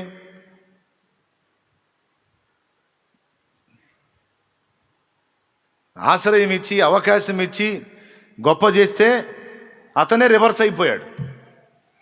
రివర్స్ అయ్యి ఆ గొడవ అయినందుకే కదా 13లో ఇద్దరు విడిపోయింది. నువ్వు ఇటుపో, నేను ఇటుపోతాను అంటే అయిన వాళ్ళ చేత, తను సపోర్ట్ చేసిన వాళ్ళ చేత అవమానం పొందాడు, ఇబ్బంది ఎదుర్కొన్నాడు. అదొక చేదు. దీంట్లో నేను ఇంత ప్రేమించి వీడిని ఇంత చేరదీసి ఇంత ఆదరిస్తే వీడిని ఇంత కృతజ్ఞతాహీనంగా తయారయ్యాడు, వీడు మంచివాడే, ఎందుకు వీడి మనసు ఎట చెడిపోయింది? నేను లేకుండా ఉండే పరిస్థితి కాదు. వీడు కూడా ఒక స్థాయికి వచ్చేటప్పటికి, సంపన్నుడు అయిపోయేటప్పటికి వీడు కూడా ఇట్లా అయిపోయాడు. అరే ఏంటి మనుషులు, ఇట్లాంటి అనుభవాలు మనకి చేదనిపిస్తాయి కదా. అవి ఎదుర్కొన్నాడు. కరువు వచ్చిందని ఒక ప్రాంతం నుంచి ఇంకో ప్రాంతాన్ని పోతే సొంత భార్యను, కట్టుకున్న భార్యని రాజు తీసుకెళ్ళి అంతఃపురంలో పెట్టుకున్నాడు. ఇది ఇంకా దారుణమైన అవమానం. అయితే ఏం చేస్తాడు మరి? ఆ రాజుని ఎదిరించలేడు, వాడి మీద యుద్ధం చేయలేడు. ఏం చేయాలా? దుఃఖపడి ప్రార్థన చేశాడు. మీరు ఊహించండి, ఒక భర్త కళ్ళ ముందు భార్యని వేరేవాడు కొంచెం తేడాగా చూస్తుంటేనే వెళ్ళి వాడిని దన్నాలనిపించింది. ఒక భర్త కళ్ళ ముందు తన భార్యని వేరేవాడు కొంచెం మోహంగా చూస్తుంటేనే వాడిని గద్దించాలనిపించింది. కొంతమంది వాడిని ఏం అనలేక భార్యని పక్కకు పంపిస్తారు, ఏ వాడితో గొడవ ఎందుకని. కొంతమంది ఏమో ఏదో రకంగా కదిలించుకుంటారు. కొంతమంది ఏమో పక్కోడి మీద పెట్టి తిడతారు. రేయ్ వాడు అటు చూస్తున్నాడు అనుకో, ఇటు వైఫ్కి వెళ్ళి ఈ పక్కడికి వెళ్తాడు, రేయ్ ఆ చూపేందిరా రేయ్ అంటాడు. ఆటోమేటిక్ వాడు తిప్పేసుకుంటాడు. వాడికి అర్థమై ఓర్చుకోలేడు. అట్లాంటిది ఏకదం భార్యనే తీసుకెళ్ళి ఇంకొకడు వాళ్ళ ఇంట్లో పెట్టుకున్నాడంటే ఇంకెట్లుంటుంది కండిషన్ చూడండి. ఇచ్చేది కాదా? ఎదుర్కొన్నాడు విశ్వాస యాత్రలో. కానాను యాత్రలో యోర్దాను అలలచే కలత చెంది తినే కాపరివైన నీవు దహించు అగ్నిగా నా ముందు నడచితివే. ఏమయ్యా, నీ మాట నమ్మి వచ్చాను. కరువు వచ్చిందని కనాను వదిలిపెట్టి ఐగుప్తుకు వచ్చాను. తప్పు చేశాను. నువ్వు చెప్పమనకుండా, నువ్వు చెప్పిన మాట వినకుండా, నువ్వు వెళ్ళమనకుండా, నువ్వు చెప్పకముందే వచ్చాను ఇక్కడికి బుద్ధి తక్కువై. ఆడు చూడు ఏం పని చేశాడో. నా శారా, నా ప్రియమైన భార్య, నా కోసం నేను ఎన్ని కష్టాలు పడాలో అన్నీ పడాల్సిన అవసరం ఉందమ్మాయి అంటే, నీతో పాటు ఏమైపోయినా పర్వాలేదని నాతో కలిసి నడిచిన నా ప్రియమైన భార్య శారా ఈరోజు పరుల చేతుల్లోకి వెళ్ళిపోయింది ప్రభువా అని ఏడ్చుంటాడు కదా, కన్నీరు గార్చుంటాడు కదా. అది నమోదు చేయబడలేదు కానీ దుఃఖపడడా? హ్యాపీగా ఉంటాడా? తీసుకెళ్ళి అంటాడా? దుఃఖపడి ఉంటాడు. కానీ అలాంటి పరిస్థితుల్లో దేవుడు ఏం మాట్లాడి ఉంటాడు? భయపడకు, నేనున్నాను. వాడు నీ భార్యను ముట్టకుండా నేను కాపాడతాను. కాపరివైన నీవు దహించు అగ్నిగా నా ముందు నడచితివే. కాపాడుకున్నాడు. ఎట్టకెళ్ళకు చివరికి శారాన్ని నీటికి తీసుకొచ్చి అప్పచెప్పాడు. దండం పెట్టి అప్పచెప్పాడు. మళ్ళీ కానుకలు ఇచ్చి మరి అప్పచెప్పాడు. బుద్ధి గడ్డి తిని నీ భార్యను తీసుకెళ్ళానయ్యా, తీసుకెళ్ళిన దగ్గర నుంచి నా కర్మ కాలింది. నా ఒక్కడి కర్మే కాదు, ఇంటి మొత్తం కర్మ కాలింది. నువ్వు వద్దు, నీ భార్య వద్దు నాయన. అది కూడా చెల్లెలని చెప్పావని తెచ్చుకున్నాను, భార్య ఏం చెబితే తెచ్చుకోకపోదును. నా సాగుకు తెచ్చావు, అట్లా నువ్వు బతికిపోయాను అన్నీ తెచ్చి భద్రంగా అప్పచెప్పి, అమ్మ బంగారు తల్లి పోమ్మ. నేను అనుకుని నవ్వుకుంటాను. ఎందుకో తెలుసా? అబ్రహాం కంటే డేంజర్ శారా. అబ్రహాం కంటే డేంజర్ శారా. నాకు తెలిసి వాడి ఇంట్లోకి తీసుకెళ్ళగానే అంతఃపురంలో పోగానే మోకాళ్ళు వేసి ఉంటుంది. ఏ మోహాన్ని బట్టి వీడు నన్ను ఇక్కడికి తెప్పించాడో వాళ్ళందరిలో ఆ మోహం అనేది నశించుగా కానీ చెప్పించి ఉంటుంది. దేవునికి స్తోత్రం. ఆ ఇంట్లో ఉన్నంత వరకు అందరూ అట్ట అయిపోయిన పరిస్థితి. ప్రార్థన చేసిద్ది ఆమె, సామాన్యురాలయ్యింది. చెప్పుంటాడు, వెళ్ళి ప్రేయర్లో ఉండు, నేను కూడా ప్రేయర్లో ఉంటాను, వాడి దినం చేసి నిన్ను బయటికి తెప్పిస్తాడు దేవుడు అని చెప్పుంటాడు. ప్రార్థనే.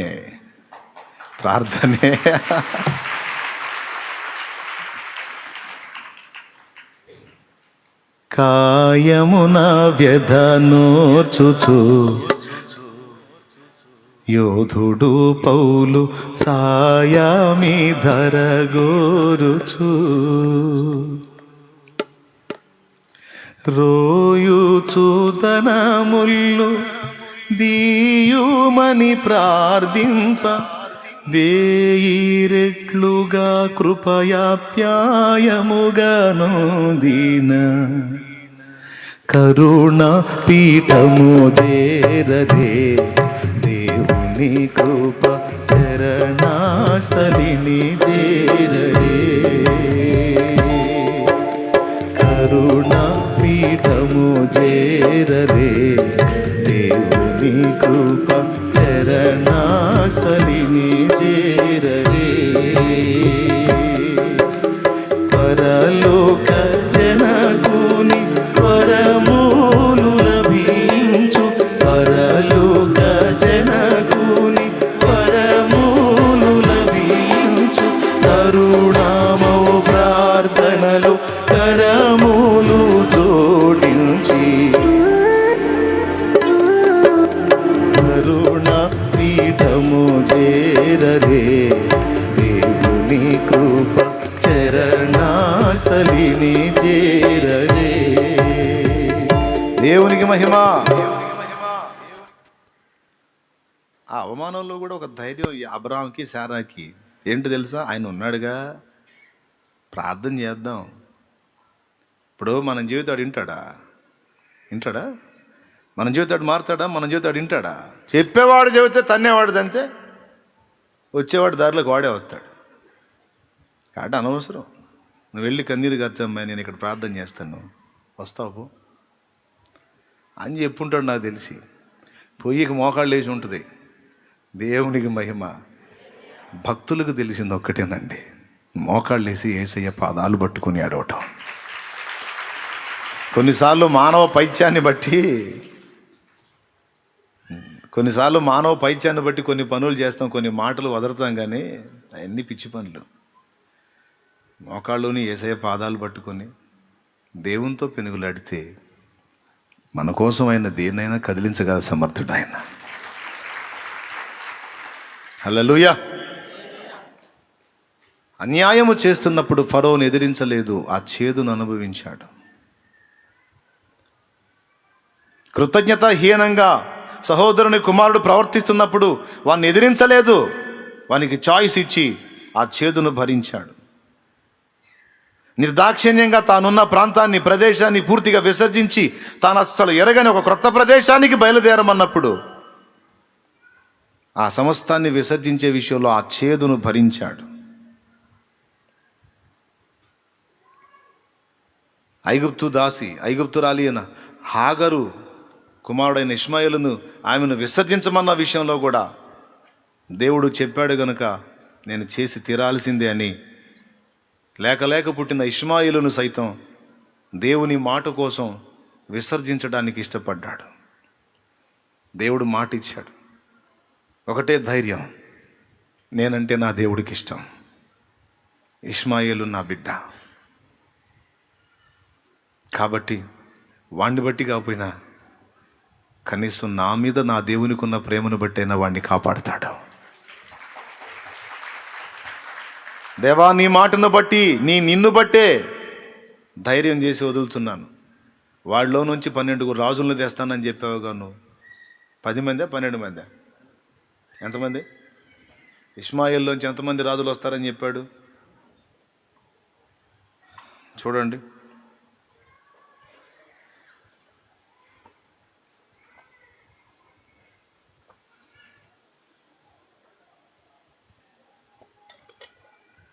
వానిలో నుండి నేను రాజులను రప్పించేదను మాట్లాడాడు దేవుడు. ఆ మాట, ఆ వాగ్దానమే ఆయనే చూసుకుంటాడు. ఇక అక్కడ చేదు పితృవాత్సల్యం వదిలేశాడు. ఇస్సాకును తెచ్చి పర్వతం మీద బలిగా అర్పించమన్నప్పుడు అక్కడ కూడా చేదు. వాగ్దాన పుత్రుడే, అన్నమాట ప్రకారం అనుగ్రహించాడే అని సంతోషపడి ముద్దుగా మురిపెంగా పెంచుకుండి ఎంతో ప్రేమ కలిగి ఉన్నాడు ఇస్సాకు మీద. ఆ ప్రేమ కలిగిన ఇస్సాకు ఆయన కూడా తెచ్చి నువ్వు నాకు దహన బలిగా అర్పించంటే ఆ ఇస్సాకును కూడా తీసుకొని పోయాడు. దేవా, నువ్వే నాకు ముఖ్యం, నువ్వే నాకు ప్రాణం, నీ మాటే నాకు అన్నిటికంటే గొప్ప. ప్రతి అడుగులోనూ చేదును మింగాడు, దేవుని సంతోషపెట్టడానికి అడుగులు కదిపాడు. ఇప్పుడు దేవుడు మరి అబ్రహాం దీవించుకుంటే ఎవరిని దీవిస్తాడు? ఎంత సాక్ష్యం అంటే అబ్రహాం విషయంలో నా స్నేహితుడైన అబ్రహాం అన్నాడు. బా, అబ్రహాము ఎవరంటే నా ఫ్రెండు. నేను అబ్రహాం తెలుసా మీకు? ఆ అబ్రహాము ఏ దేవుని సేవించాడో ఆ దేవుడినే నేను. అబ్రహాం గొప్పోడు అంటున్నారు కదా మీరు.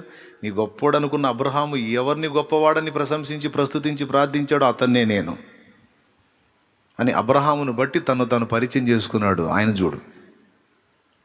మా ప్రియమైన దేవుని బిడ్డలారా, ఈ శుక్రవారపు వేళ మన ధ్యానంలో ఈ పాయింట్ని మీరు గుర్తిస్తారని చెప్తున్నాను.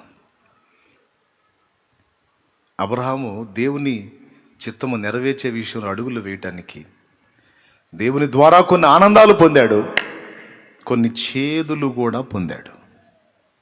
ప్రతి భక్తుడు అంతే. ఈరోజు నువ్వు నేను కూడా అంతే. దేవుడు అనుమతించే మేలులే కాదు, కొన్నిసార్లు దేవుడు అనుమతించే చేదులను కూడా మనం ఫేస్ చేయాలి. ఆనందాలనేమో ఆనందంగా స్వాగతించి చేదుల్ని తట్టుకోకపోతే ఎట్లా?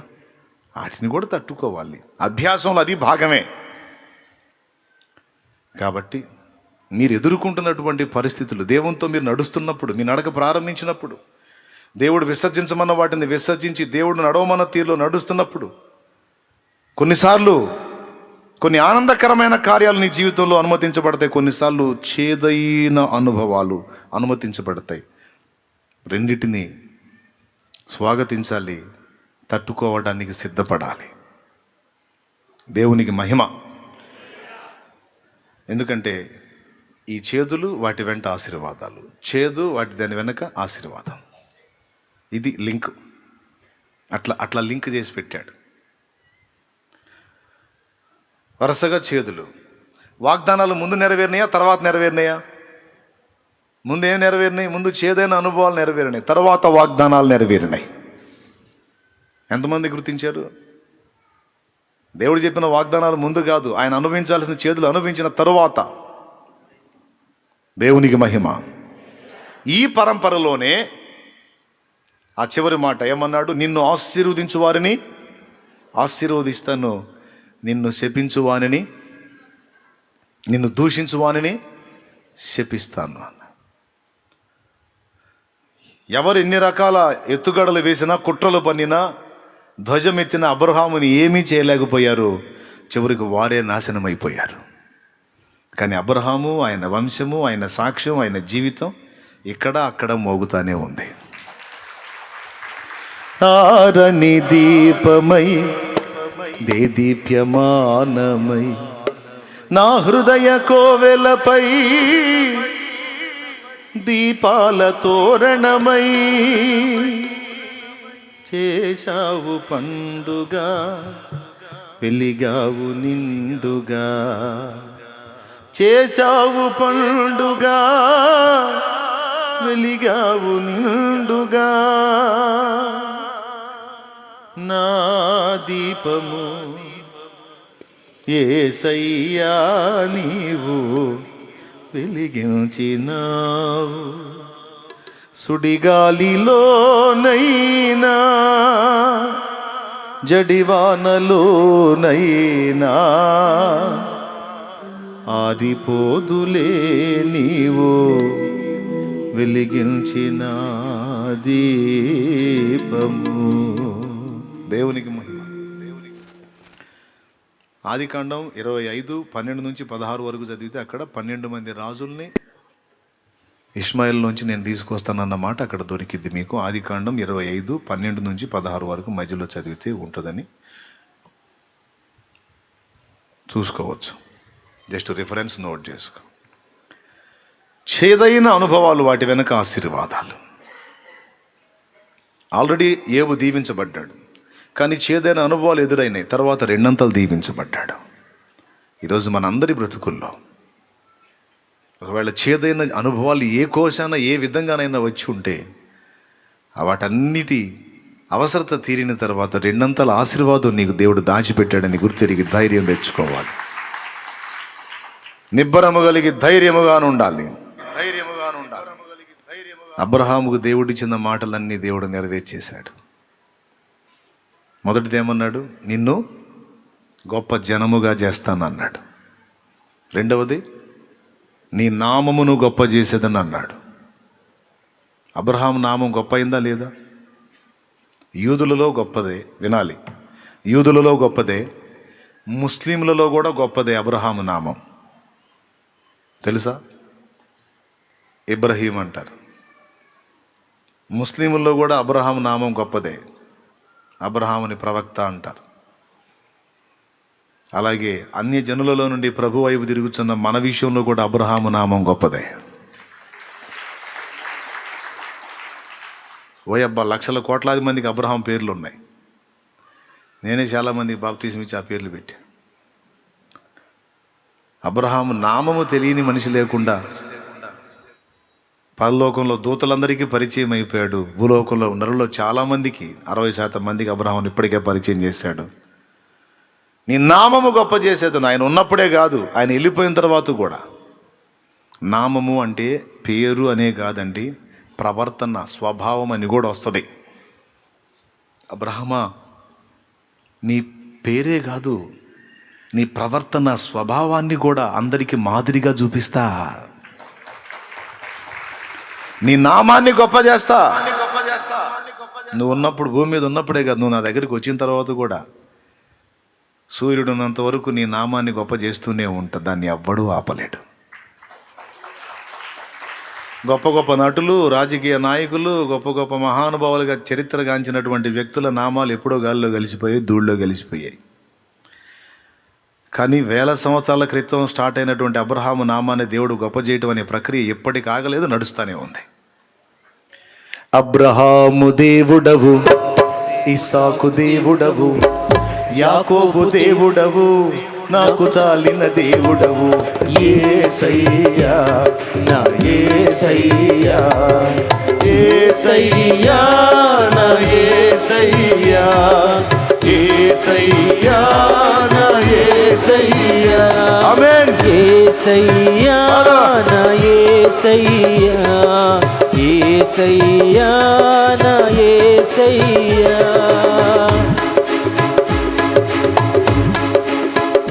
దేవునికి మహిమ. మళ్ళీ అక్కడికి వెళ్ళాలి కాబట్టి, ఒకవేళ దేవుడు ఓకే అంటే, పరిస్థితి అనుకూలిస్తే అక్కడికి వెళ్ళి ధ్వజాన్ని నిలిపే కార్యం మొదలుపెట్టాలి.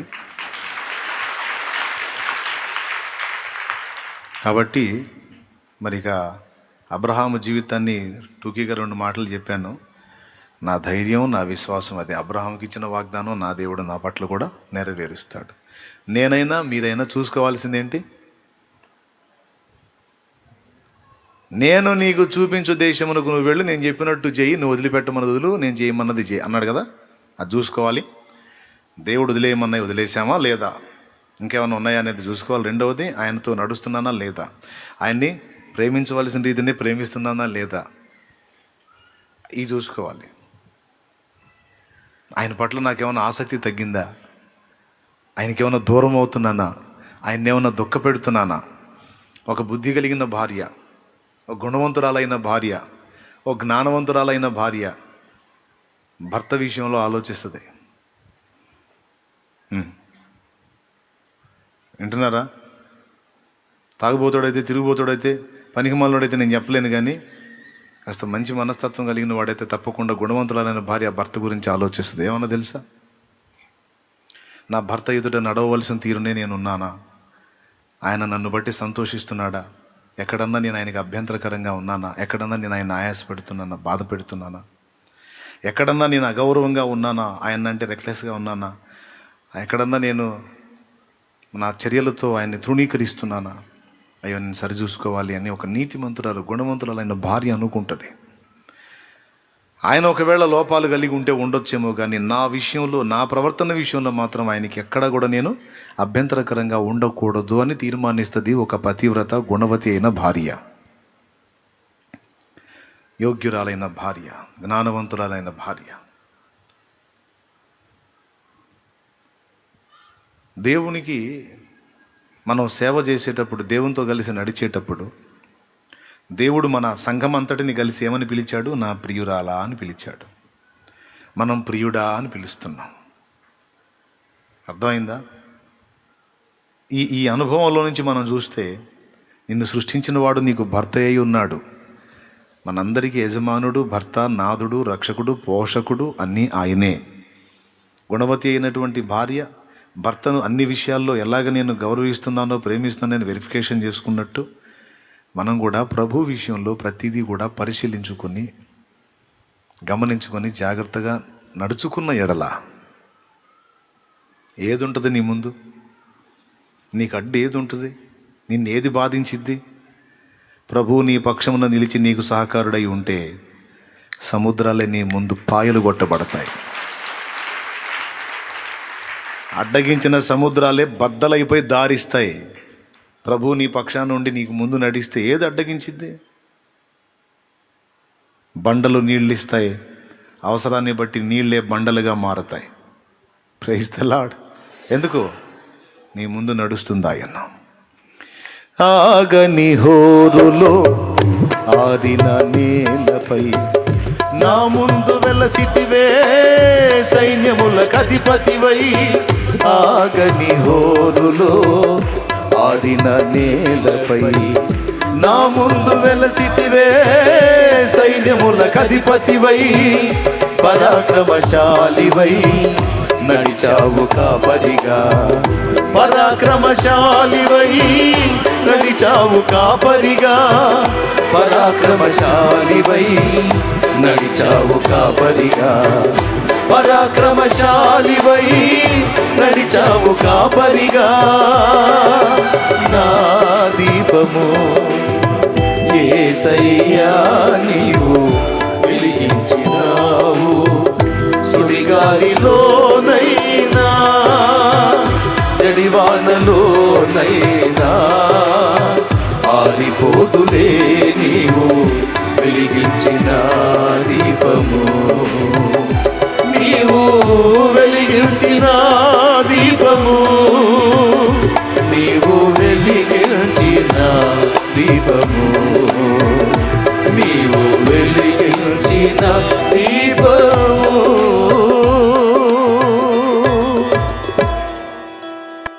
దేవునికి మహిమ. ఇక ఆయన చూసుకుంటాడన్నీ. ఆయన వెంటబడి నడవటమే. నువ్వు ఏదైనా ఇబ్బంది కలిగితే ఆయనకి వెళ్ళి చూడటం. ప్రభువా కొంచెం ఇబ్బందిగా ఉంది నాయన అంటే, నువ్వు నా ప్రక్కన నుండి నేను వెళ్తున్నాలే ముందు అంటాడు ఆయన. సముద్రాలు నీ ఎదుట పాయలు కొట్టబడతాయి, ద్వారములు నీ ఎదుట తెరవబడతాయి, ఇనుప గడియలు ఇత్తడి తలుపులు బ్రద్దలు కొట్టబడతాయి, మెరకలు పల్లములు చేయబడతాయి, కరుకైన త్రోవలు చదును చేయబడతాయి, బండలు నీ కొరకు నీళ్ళు ఇస్తాయి, కాగులు నీకు ఆహారం ఇస్తాయి. తరిగిపోని దీవెన, అయిపోని ఆశీర్వాదం నిత్యము నీ వెంట ఉంటుంది, నీతో ఉంటుంది. నీ గంపయు పిండి పిసుకు నీ తొట్టియు దీవించబడును. నువ్వు వెలుపలికి వెళ్ళినప్పుడు లోపలికి వచ్చున్నప్పుడు ఆశీర్వదించబడుదువు. నీకు విరోధముగా గుంపు కూడువారు నీ పక్షపు వారగుదురు. ఒక త్రోవలో ఏకమై నీ మీదికి వచ్చువారు 7 త్రోవలలో పారిపోవుదురు. నీ శత్రువులను నీ పాద పీఠముగా చేసేదను. నిన్ను దూషించు వారిని తెచ్చి నీ పాదముల ఎదుట పడవేతును. వారు నీ పాదముల ధూళి నాకెదరు. హల్లెలూయా. ఎవరిని బట్టి ఇవన్నీ? దేవుని బట్టి మనకు ఇవన్నీ వాగ్దానాలు. నిశ్చయముగా నిన్ను స్వస్థపరచువాడను నేనే. నా మాట విని నీవు భయపడి విధేయత చూపి నీవు నన్ను ప్రేమించుచున్నందున నేను నిన్ను తప్పించేదను. నీవు నా నామమును ఎరిగి ఉన్నందున నేను నీ నామమును గొప్ప చేసేదను. నిశ్చయముగా నేను నిన్ను ఆశీర్వదింతును. నీవు ఆశీర్వాదముగా ఉందువు. నీ సంతానము దీవించబడును. నిన్ను దూషించువాడు శాపగ్రస్తుడగును. నిన్ను ఆశీర్వదించువారు ఆశీర్వదించబడు. నేనున్నాను నీకు తోడు. దేవునికి మహిమ. ఈవేళ మన లోపాలు ఏమైనా ఉంటే దిద్దుకొని మారు మనసు పొందుదాం, సరిచూసుకుందాం, మనల్ని మనం విమర్శించుకుందాం. మనలో ఉన్న లోపాయకారితనమంతా యథార్థ హృదయంతో దేవుని ముందు ఒప్పుకుందాం. మారు మనసు పొందకపోతే ఇంకా మారు మనసు పొందడానికి ఇప్పుడన్నా సిద్ధపడదాం. తుచ్చమైన అభిలాషల కోసం నిత్యత్వాన్ని కోల్పోయే దరిద్రగొట్టు స్థితిలో ఉంటే మారు మనసు పొంది తుచ్చమైన అభిలాషలను విసర్జించి పునాదులు గల ఆ పట్టణం కొరకు దృష్టి నిలుపుదాం. దేవుణ్ణి ప్రేమించి సేవించి, అబ్రహాం ఎటుపోయినా దేవుడి పిచ్చి. మరి ఇంకెవరున్నారు అబ్రహాంకి? కానీ ఒక వింత చెప్పనా, అబ్రహాముని దేవుడు ఎంత దీవించాడంటే, అబ్రహాం ఎటుపోతే అటు ఒక ఊరు కదిలిపోయినట్టే. అంతమంది జనం, అబ్రహాం ఎటుపోతే అటు. ఇంట పుట్టి అలవరచబడిన దాసులే 318 మంది ఉన్నారు. ఇక చూడు ఎంతమంది ఉంటారు. వాళ్ళ తల్లిదండ్రులు, ఇంకా మిగిలిన పనోళ్ళు, ఆ మందలు, ఒక చిన్నపాటి గ్రామం కదిలినట్టే వాళ్ళు బయలుదేరితే. నా దేవుడు నా విషయంలో కూడా అలా చేశాడు. హల్లెలూయా, హల్లెలూయా, హల్లెలూయా, హల్లెలూయా. ఇప్పుడు ఒక సామాన్యమైన పల్లెటూరులో ఒక 1800 ఒక 2000 ఓటు ఉంటుంది. ఇప్పుడు వేలాది మంది ప్రజలంటే ఎన్ని ఊళ్ళు కలిస్తే ఇంతమంది జనం? మరి ఎక్కడన్నా గదులుదాం పోదాం పదండి అంటే ఒక ఎన్ని ఊళ్ళు కదిలినట్టు చూడు. అంతేకాదు సన్నిధిలో కూడా రెగ్యులర్గా కనీసం ఎంతోమంది. ఇప్పుడు నేను కూడా ఎటు కదిలినా అంటే ఇక్కడ నుంచి ఏం కదిలేదే లేదులేండి. కొంతమంది బయట ప్రచారం చేసుకుంటున్నారు, ఇక్కడ నుంచి చర్చి తీసేస్తున్నారంట, ఎక్కడ ఇంకో చోటుకు ఉన్నారంట, ఆడికి షిఫ్ట్ అవుతున్నారంటే. పొర్రపాటును కూడా ఐసా నహీ హోతా హే.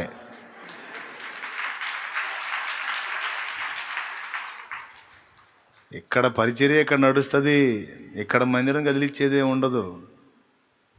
ఇది స్థిరం, ఇక్కడ ఇక్కడ జరుగుతాయి. బయట ఏదన్నా ఎక్కడన్నా స్థలం తీసుకోవడానికి ట్రై చేసింది ఎందుకంటే ఈ మీటింగ్స్కి, కూటాలకి, ఈ సువార్త ఏర్పాటు సభలకి, ఇతరత్ర మన ప్రేయర్ గార్డెన్ అన్నీ కొన్ని ఉన్నాయి కదా మన ఆశలు, వాటికి.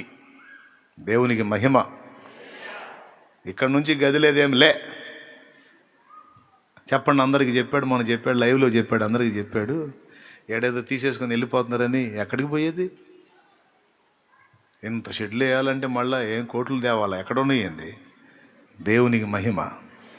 మనం ఎవరిని పదే అడిగేది లేదు, ఇబ్బంది పెట్టేది లేదు, ఓవర్ యాక్షన్ చేసేది లేదు. ఉన్నంతలో అట్లా నడిపిస్తాం. డబ్బుతో ముడిపెట్టకుండా ఆత్మీయత, భక్తి, ప్రార్థన, దేవుణ్ణి ప్రేమించుట, ఈ వ్యవహారాలే నేర్పుకుంటూ ముందుకు సాగుతున్నాం. హల్లెలూయా. అంతే. మీకెందుకు, మీరు ఇయ్యండి తేండి, ఇయ్యండి ఈ సెక్షన్ నాయి. యథార్థ హృదయులు దేవుడు వాళ్ళతో మాట్లాడితే వాళ్ళే తోడ్పాటు అందిస్తారు. దానికోసం నేను పద్దాకలు అడుక్కున్నా విలువ ఉండదు, అవసరం లేదు. అది ఎందుకు? అది నాకు ఏది కావాలో ఆయన తెలియదు. అయింది ఎప్పుడు కావాలో, ఎంత కావాలో, ఎందుకు కావాలో, ఎలా కావాలో మొత్తం తెలుసు ఆయనకి. అదే నా దమ్ము, నా ధైర్యం. హల్లెలూయా, హల్లెలూయా. ఇంకా ఏదన్నా నా చేతికి ఇచ్చి వాళ్ళకి ఇచ్చి వీళ్ళకి ఇచ్చి వదిలించుకుంటా, అంతా ఖర్చు పెడతా ఉంటాను. కానీ నాకు కావాలి, ఎట్లా చేయాలన్న చింతలే. నిజంగా నాకు కావాలి, అది నిజంగా నా అవసరత అయితే. నాకు అన్నం అవసరం పెడుతున్నాడు, వస్త్రం అవసరం ఇస్తున్నాడు, జేబులో పెట్టుకునే పెన్నుతో సహా, రాసుకునే పెన్ను దగ్గర నుంచి పేపర్ దాకా ప్రతిదీ సమకూరుస్తున్న నా దేవుడు నా విషయంలో ఇంత శ్రద్ధ కలిగి ఉన్నాడు. ఆయన పరిచర్య ఆయనకు తెలీదు. కావాల్సినవన్నీ ముందే ఏర్పరుస్తాడు. అందుకే పిచ్చి ఆయన అంటే. కొద్దిగా అప్పుడప్పుడు కొంచెం ఆయన మీద ప్రేమ తగ్గితే నా మీద నాకే కోపం వచ్చింది. ఒరే, కృతజ్ఞత హీనుడిలాగా అయిపోతున్నావురా నువ్వు, దేవుణ్ణి కొంచెం పక్కన పెడుతున్నావురా విధవా అని నన్ను నేనే అనుకుంటా. దేవునికి స్తోత్రం. కృతజ్ఞత కలిగి బ్రతకాలండి. దేవుని ఎడల కృతజ్ఞత కలిగి బ్రతకాలి. చివరి మాట, మనుషుల ఎడలు కూడా కృతజ్ఞత కలిగి బ్రతకాలి. దేవునికి మహిమ. ఎట్లట్లా? ఈ ఒక్క మొక్క చెప్పండి. దేవుని ఎడల కృతజ్ఞత కలిగి బ్రతకాలి. మనకు ఉపకారం చేసిన మనుషులు ఎదుట కూడా కృతజ్ఞత కలిగి బ్రతకాలి. కొంతమంది అన్నారు, అన్నా ఎవరెవరు ఏవేవో అనుకుంటారు, మనకెందుకన్నా, మనకెందుకు అని కొంతమంది అంటారు. ఎవరెవరు ఏవేవో అనుకుంటే మనకెందుకు అంటే, మనం యథార్థంగా ప్రేమించేటువంటి వ్యక్తుల్ని, మన ఆత్మీయ జీవితానికి ఎంతో తోడ్పాటు అందించినటువంటి వ్యక్తుల్ని, భక్తుల్ని అవతలివాడు తోలనాడి మాట్లాడుతుంటే బాధపడకపోతే, కనీసం స్పందించకపోతే న్యాయం ఎలా అవుతుంది? ధర్మం ఎలా అవుతుంది? నీతి ఎలా అవుతుంది? ఈరోజు ఇతరుల దగ్గర నేను ఆత్మీయ మేలు పొందుకొని అన్యాయంగా దూషించి దుర్భాషలాడి ఘోరంగా మాట్లాడుతుంటే వారి విషయంలో స్పందించకపోతే, నొప్పింపక తానోవక తప్పించుకు తిరుగువాడు నేర్పరి సుమతి అన్నట్టు దొంగలాగా నేను తలకాయ దించుకొని చాటుకి వెళ్ళిపోతే రేపు నన్ను అనుసరించే బిడ్డలు కూడా దొంగలే అవుతారు కదా, పిరికి పందలే అవుతారు కదా. శాలేమన్నా దేనికి స్పందించినా, దేని విషయంలో ఒక అడుగు వేసినా అందులో న్యాయం, కృతజ్ఞత, దేవుని ప్రేమ, బాధ్యత, గౌరవం అన్నీ ఉంటాయి. ప్రతి భక్తుడు నాకు ఇష్టడని ముందే చెప్పా. పెద్దల్ని తొందరపడి తోలనాడి ఎవరు మాట్లాడినా గాయపడతా.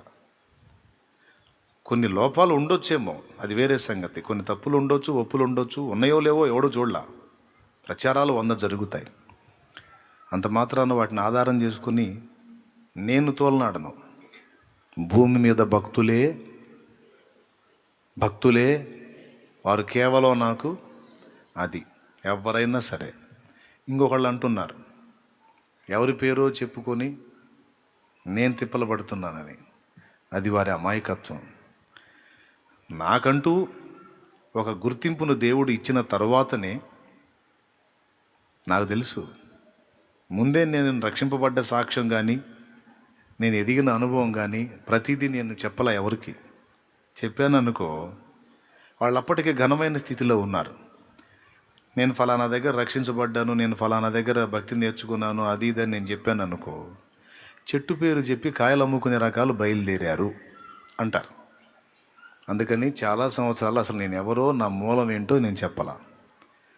తర్వాత నా ఆత్మీయ బిడ్డలకి నాకంటూ దేవుడు ఒక గుర్తింపునిచ్చి, గౌరవాన్నిచ్చి, నేనేందో ప్రజలకు చూపించిన తర్వాత, ప్రజలందరి హృదయంలో ఒక గౌరవాన్ని నాకు ఇచ్చిన తర్వాత అప్పుడు నా మూలాలు బయటపెట్టా. ఇప్పుడు నేను నా నోటితో భక్తుల పేరు, నా ఆత్మీయ నాయకుల పేరు ఎత్తితే వాళ్ళను బట్టి నాకు గౌరవం కాదు. నా నోటితో వారి పేరు ఎత్తినందుకు వారికి గౌరవం పెరిగేటట్టు నా దేవుడు చేశాడు.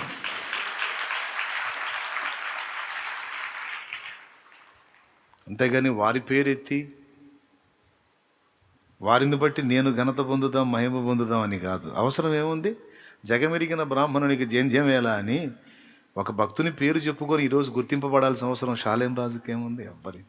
కొంతమంది అలా ఆ టైపు ఆలోచనలో కూడా కొంతమంది ఉండొచ్చు. అందుకని చెప్తున్నాను నేను, అవసరం లేదు. దేవుని దయ వల్ల వాళ్ళ పేరు ఎత్తితే, ఆ భక్తుల గురించి చెబితే వాళ్ళని ఘనంగా ప్రజలు చూసేటట్టు దేవుడు నన్ను ఉంచాడు. కాబట్టి నేనేందంటే స్పందిస్తా. ఎవరైనా దైవజనుడిని తోలనాడి మాట్లాడితే మాత్రం నేను దూషించను, దుర్భాషలాడను. కానీ కొంచెం ఆలోచించండరా, పెద్దోళ్ళని తబక్కన తేలిగ్గా మాట్లాడకండి, శాపాన్ని తెచ్చుకోవాకండి అని చెబుతా. ఎందుకంటే అబ్రహాంకి ఏం దీవించాడో భక్తులకు అదే దీవెన. నిన్ను దీవించు వారిని ఆశీర్వదించు వారిని, దూషించు వారిని. వాళ్ళకేం కాదు. పిల్లలు కొంతమంది తోలనాడి పెద్దల్ని దూషించటం వల్ల పెద్దోళ్ళకేం కాదు. ఏమైంది? వాళ్ళకేమో చిల్లులు పడతాయా? కానీ దూషించి అవమానంగా మాట్లాడిన వాళ్ళు శపించబడతారు, శాపగ్రస్తులు అవుతారు, కోరి దరిద్రాన్ని తెచ్చుకుంటారు. అది వద్దురా నాయన, జాగ్రత్త అని చెప్తా. కాబట్టి కొంతమంది సలహా, నాకు ఇచ్చే సలహా ఏంటంటే, నన్ను ప్రేమించే ఇస్తారు, అన్న కొన్ని విషయాల్లో మీరు మౌనంగా ఉండండి, స్పందించకండి, అలా ఇలా. తప్పులేదు. నా మీదున్న ప్రేమను బట్టి ఎవరైనా నన్ను విమర్శ చేస్తుంటే ఆ నొప్పిని బట్టి తట్టుకోలేక అలా అంటుండొచ్చు.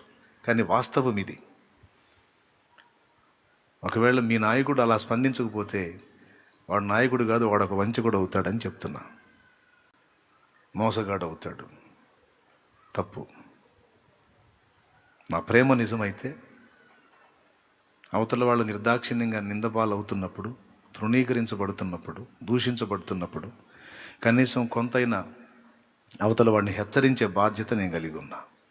అందుకే స్పష్టంగా చెప్తున్నా, దేవునికి మహిమ. ఇప్పుడే కాదు, ఎప్పుడైనా స్పందిస్తా. నా వంతు ధర్మం. నేనేం ఎగతాళిగా మాట్లాడలేదు. పెద్దల్ని తేలిగ్గా మాట్లాడే విషయంలో కొంచెం జాగ్రత్త వహించండి, శాపం తెచ్చుకోకండి అని మాట్లాడతా. అన్న ఇందులో స్పందించాడా అంటే ఇందులో ఏదో మొత్తానికి ఆలోచించాల్సింది ఉంది. అన్న ఇక్కడ మౌనంగా ఉన్నాడా, అట్లయితే ఇందులో ఏదో ఆలోచించాల్సింది ఉంది. నేర్చుకోండి. నన్ను పిచ్చోళ్ళ లెక్కలో కట్టవాకండి. ఏ లెక్కలో? తిక్కలోళ్ళ లెక్కలో కట్టవాకండి. తెలుసు, నాకు అన్నీ తెలుసు. ముందు ఇంకా చెప్పాలంటే అసలు ఈ మనుషులు ఎవ్వరి ముందు కాదు, ఫస్ట్ నేను నిలబడాల్సింది నా దేవుని ముందు. ఎక్కడ? నా దేవుని ముందు నిలబడాలి. ఒకవేళ దేవుడు ఒక వ్యక్తి పక్షాన నిలబడితే, దేవుడు ఒక వ్యక్తికి సపోర్ట్ చేస్తే, లోకమంతా రివర్స్ అయినా దేవుడు ఎవని పక్షమున వహిస్తాడో వాని పక్షమున ఉండేవాడే భక్తిపరుడు. షాలేం రాజును లోకమంతా వ్యతిరేకించింది, షాలేం రాజును లోకమంతా దూషించింది, కానీ దేవుడు షాలేం రాజు పక్షాన ఉన్నాడు. ఇప్పుడు షాలేం రాజు పక్షాన ఉండేవాడు ఎవడో? వాడు దేవుని పక్షాన ఉన్నవాడు. అట్లాంటి తీర్మానం ఉండాలి. మీరు 100 మాటలు అనుకున్నా, 100 తిప్పలు పడ్డా, మీరంతా శోధించబడుతున్నారు, శోధనలో ఉన్నారు. మేము నడిపించబడుతున్నాం. మమ్మల్ని నడిపిస్తున్న నాయకుడు ఏందో మాకు తెలుసు, ఆయన ఆత్మీయ అంతస్తు ఏందో మాకు తెలుసు, ఆయన ఉపదేశం ఏందో తెలుసు, ఆయన భక్తి ఏందో తెలుసు, ఆయన ఏందో మాకు తెలుసు. కాబట్టి భక్తుని గురించి ఎవడు మాకు చెప్పాల్సిన అవసరం లేదు. దేవుడు బయలుపరిచినటువంటి పాత్ర, సాక్షి. ఏదన్నా ఆయన దగ్గర బ్యాలెన్స్ మిస్ అయితే దేవుణ్ణి అడుగుతాం. నువ్వే చూపించావుగా, మరి ఏంది నీ భక్తుడు ఇలా చేస్తున్నాడని ఆయన్నే అడుగుతాం. ఆయనే సరి చేసుకుంటాడు ఇవన్నీ. అంతేగాని ఎవరో ఏదో మాట్లాడితే దాన్ని బట్టి మేము మా అన్నని, మా ఆత్మీయ నాయకుని పొరపాటును కూడా తేలికగా అనుకోము అనే స్థిర తీర్మానం, హృదయ నిశ్చయత అనేది నన్ను అనుసరించే ప్రతి బిడ్డకి ఉండాలి. హల్లెలూయా, హల్లెలూయా. సంతోషం. మరిగా నేను బయలుదేరతాను. విశ్వాసంతో ముందు పోయి జెండా బాత్తా, అంతే కదా. అబ్రహాము విశ్వాసముతో స్వదేశం విడిచెను, పునాదులు గల పట్టణము కై వేచి జీవించెను. ఏది పాడదాం ఈ చరణం? అబ్రహాము విశ్వాసముతో స్వదేశం విడిచెను, పునాదులు గల పట్టణము కై వేచి జీవించెను. అబ్రహాముకు చాలిన దేవుడు నీవేనయ్యా, అబ్రహాముకు చాలిన దేవుడు నీవేనయ్యా. అబ్రహాము దేవుడా, ఇస్సాకు దేవుడా, యాకోబు దేవుడా, నాకు చాలిన దేవుడా. యేసయ్యా, నా యేసయ్యా, యేసయ్యా, నా యేసయ్యా. ఇస్సాకు విధేయుడై బలియాగమాయను, వాగ్దానాన్ని బట్టి మృతుడై లేచెను. ఇస్సాకు విధేయుడై బలియాగమాయను, వాగ్దానాన్ని బట్టి మృతుడై లేచెను. ఇస్సాకుకు చాలిన దేవుడు నీవేనయ్యా, ఇస్సాకుకు చాలిన దేవుడు నీవేనయ్యా. అబ్రహాము దేవుడా, ఇస్సాకు దేవుడా, యాకోబు దేవుడా, నాకు చాలిన దేవుడా. యేసయ్యా, నా యేసయ్యా, యేసయ్యా, నా యేసయ్యా. యాకోబు మోసగాడై తండ్రి ఇంటిని విడచెను, యాకోబు ఇశ్రాయేలై తండ్రి ఇంటికి చేరెను. యాకోబు మోసగాడై తండ్రి ఇంటిని విడచెను, యాకోబు ఇశ్రాయేలై తండ్రి ఇంటికి చేరెను. యాకోబుకు చాలిన దేవుడ నీవేనయ్యా, యాకోబుకు చాలిన దేవుడ నీవేనయ్యా. అబ్రహాము దేవుడా, ఇస్సాకు దేవుడా, యాకోబు దేవుడా, దేవుడా నాకు చాలిన దేవుడా యేసయ్యా నా యేసయ్యా ఆమేన్. యేసయ్యా నా యేసయ్యా స్తోత్రం. యేసయ్యా నా యేసయ్యా యేసయ్యా నా యేసయ్యా యేసయ్యా నా యేసయ్యా యేసయ్యా నా యేసయ్యా ఆమేన్. యేసయ్యా స్తోత్రం. నా యేసయ్యా యేసయ్యా యేసయ్యా నా యేసయ్యా ఇస్సాకు విధేయుడై బలియాగమాయెను, వాగ్దానాన్ని బట్టి మృతుడై లేచెను. ఇస్సాకు విధేయుడై బలియాగమాయెను, వాగ్దానాన్ని బట్టి మృతుడై లేచెను. ఇస్సాకుకు చాలిన దేవుడ నీవేనయ్యా ఆమేన్. ఇస్సాకుకు చాలిన దేవుడ నీవేనయ్యా అబ్రహాము దేవుడా ఇస్సాకు దేవుడా యాకోబు దేవుడా నాకు చాలిన దేవుడా నాకు చాలిన. యేసయ్యా నా నాకు చాలు.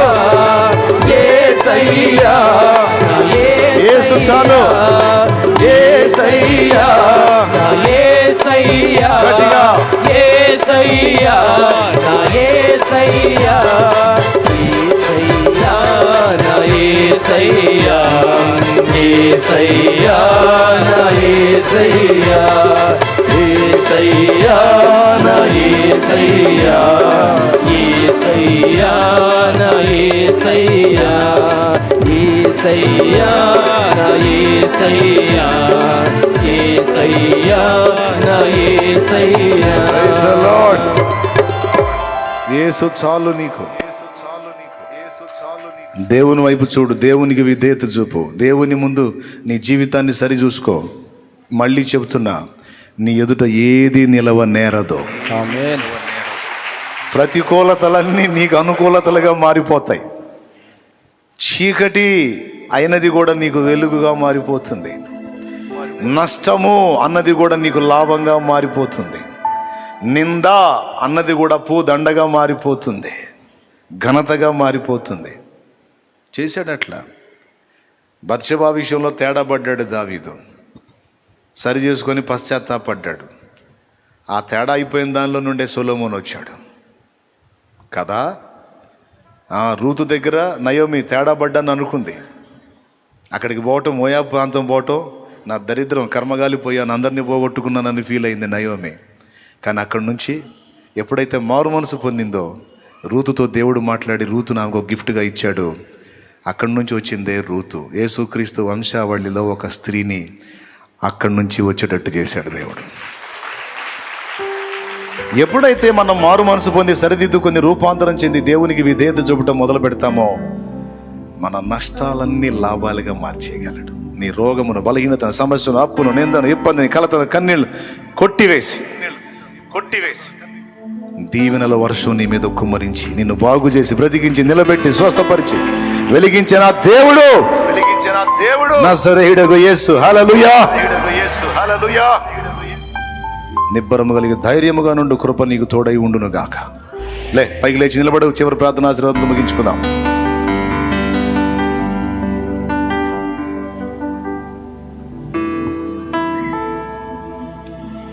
ప్రభు సెలవైతే ఇంకొంచెం సమయం అయిన తర్వాత అన్ని పరిశీలనగా చూసుకొని, దేవుని సెలవైతే దైవజనులంగా మేము అక్కడికి వెళ్ళి ఒక ధ్వజాన్ని నిలిపి నూనె పోస్తాం. ప్రార్థనలో పెట్టండి. మీరు కూడా ఓపెన్ మీటింగ్స్గా పర్మిషన్ ఇవ్వకపోతే ఒకవేళ పందిళ్ళైనా వేసుకొని, ఆ పందిళ్ళలో అయినా మరి ఆ ప్రాంతంలో మనం ఇన్సైడ్ ప్రేయర్స్ లాగా లోపలి ప్రార్థనలు. ఓపెన్ మీటింగ్ అంటే బయట ఆ హడావుళ్ళు ఏమి లేకుండా పందిళ్ళ కింద ప్రార్థన చేసుకోవడానికి సిద్ధపడదాం.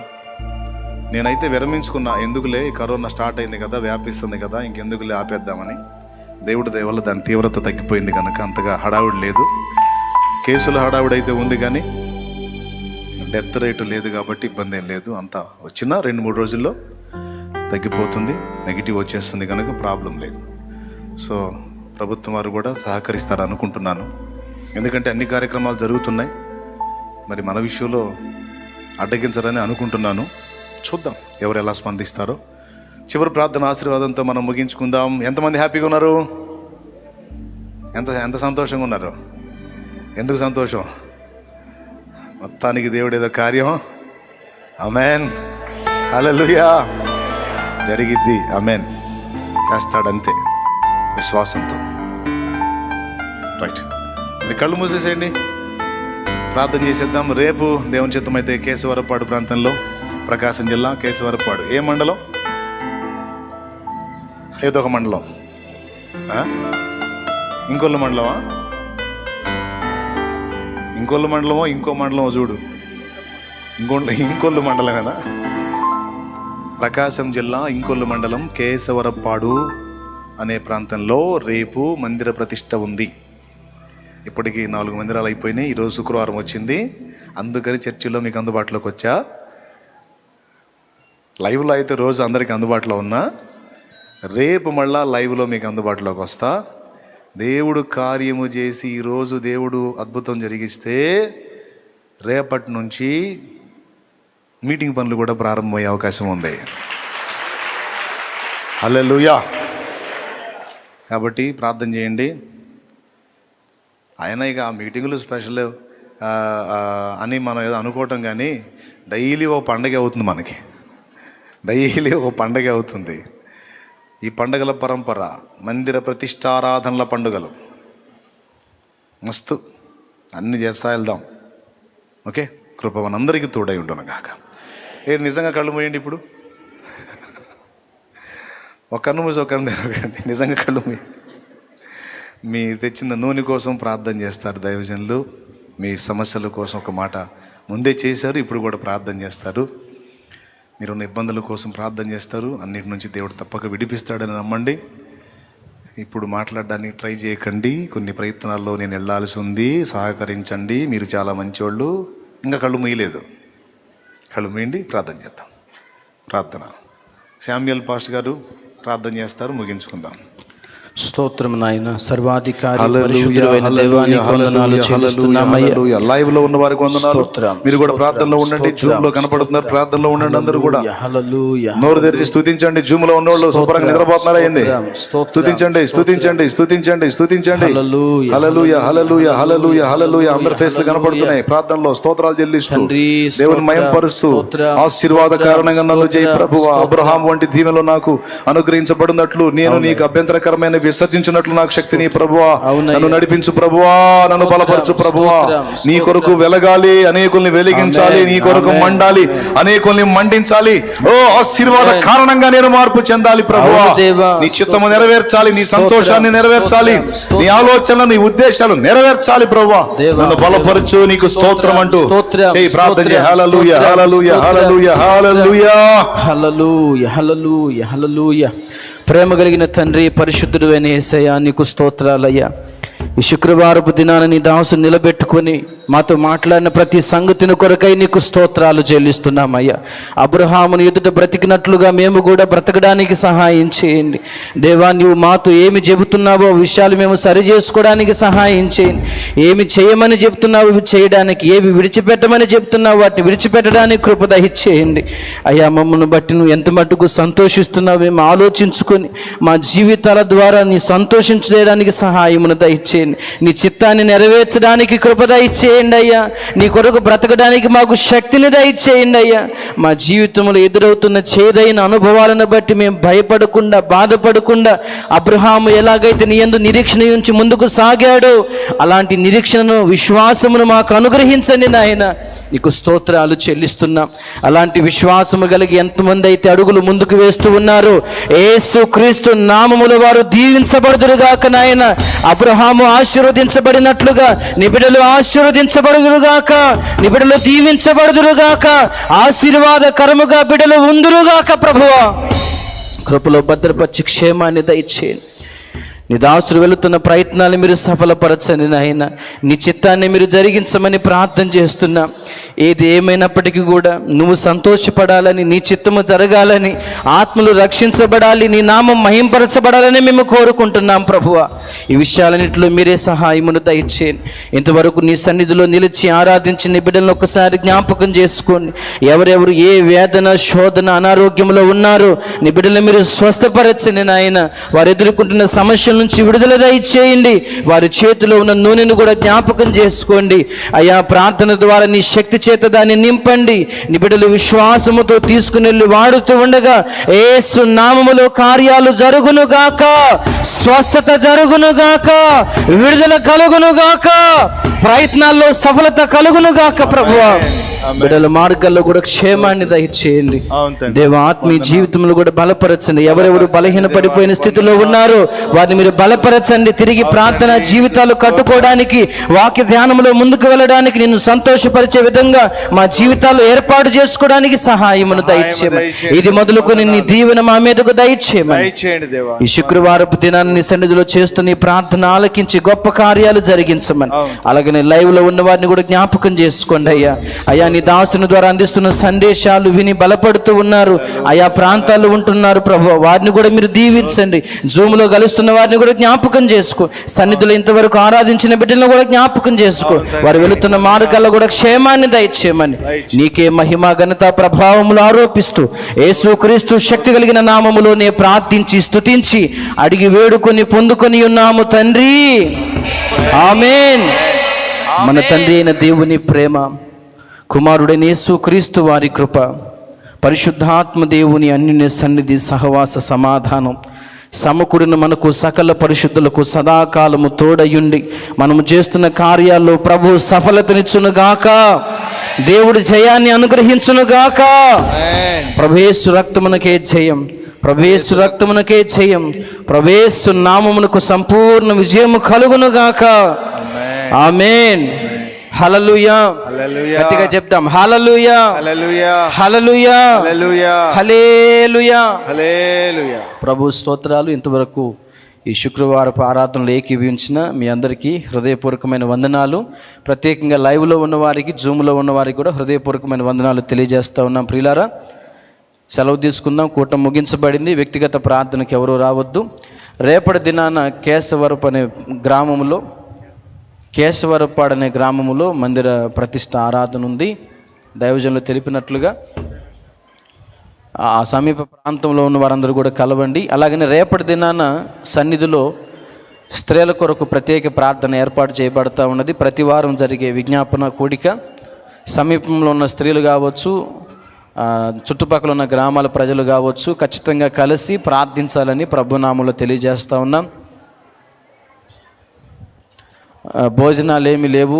ఇప్పుడు ఉన్న ప్రస్తుత పరిస్థితుల రీత్యా భోజనాలు ఏర్పాట్లు చేయలేదు కాబట్టి ఈ పరిస్థితిని అర్థం చేసుకొని త్వరగా ఇంటికి వెళ్ళి కాస్త భోజనం చేసి దైవజనుడు చెప్పిన విషయాల కొరకు ప్రార్థన చేద్దాం. దేవుడు మన ముందు నడుచున్నట్లుగా, మనకు జయ జీవితాన్ని అనుగ్రహించినట్లుగా, మన కార్యాలన్నీ కూడా దేవుడు సఫలపరచున్నట్లుగా ప్రతి ఒక్కరూ ప్రార్థనలో జ్ఞాపకం చేసుకుందాం. మీ కొరకు ప్రార్థన చేశాం, మీరు తెచ్చిన ప్రేయర్ ఆయిల్ కొరకు కూడా ప్రార్థన చేశాం. విశ్వాసం ఉంచి దాన్ని తీసుకుని వెళ్ళి వాడండి. దేవుడు తప్పకుండా కార్యాలు జరిగిస్తాడు. ఎవరైనా రక్షణ బాప్తిజం పొందాలనుకుంటే దైవజనులు ఉన్నారు, మేమున్నాం, బాప్తిజం ఇస్తాం. ఎవరైనా జీవితం మార్చుకోవాలి, జన్మకర్మ పాపాలు కడిగి వేసుకోవాలన్న ఆలోచన ఉంటే మీకు బాప్తిజం ఇవ్వడానికి మేము సిద్ధంగా ఉన్నాం. ఒకవేళ బాప్తిజం తీసుకోవాలనుకుంటే ముందుకు రండి, మీ పేరు నమోదు చేసుకోండి. ఇక్కడ బలిపీఠం దగ్గరకు వస్తే మిమ్మల్ని రిసీవ్ చేసుకోవటం జరుగుతుంది. ఈ విషయాలు గమనించి సహకరించండి. అందరికీ హృదయపూర్వకమైన వందనాలు. సెలవు తీసుకుందాం.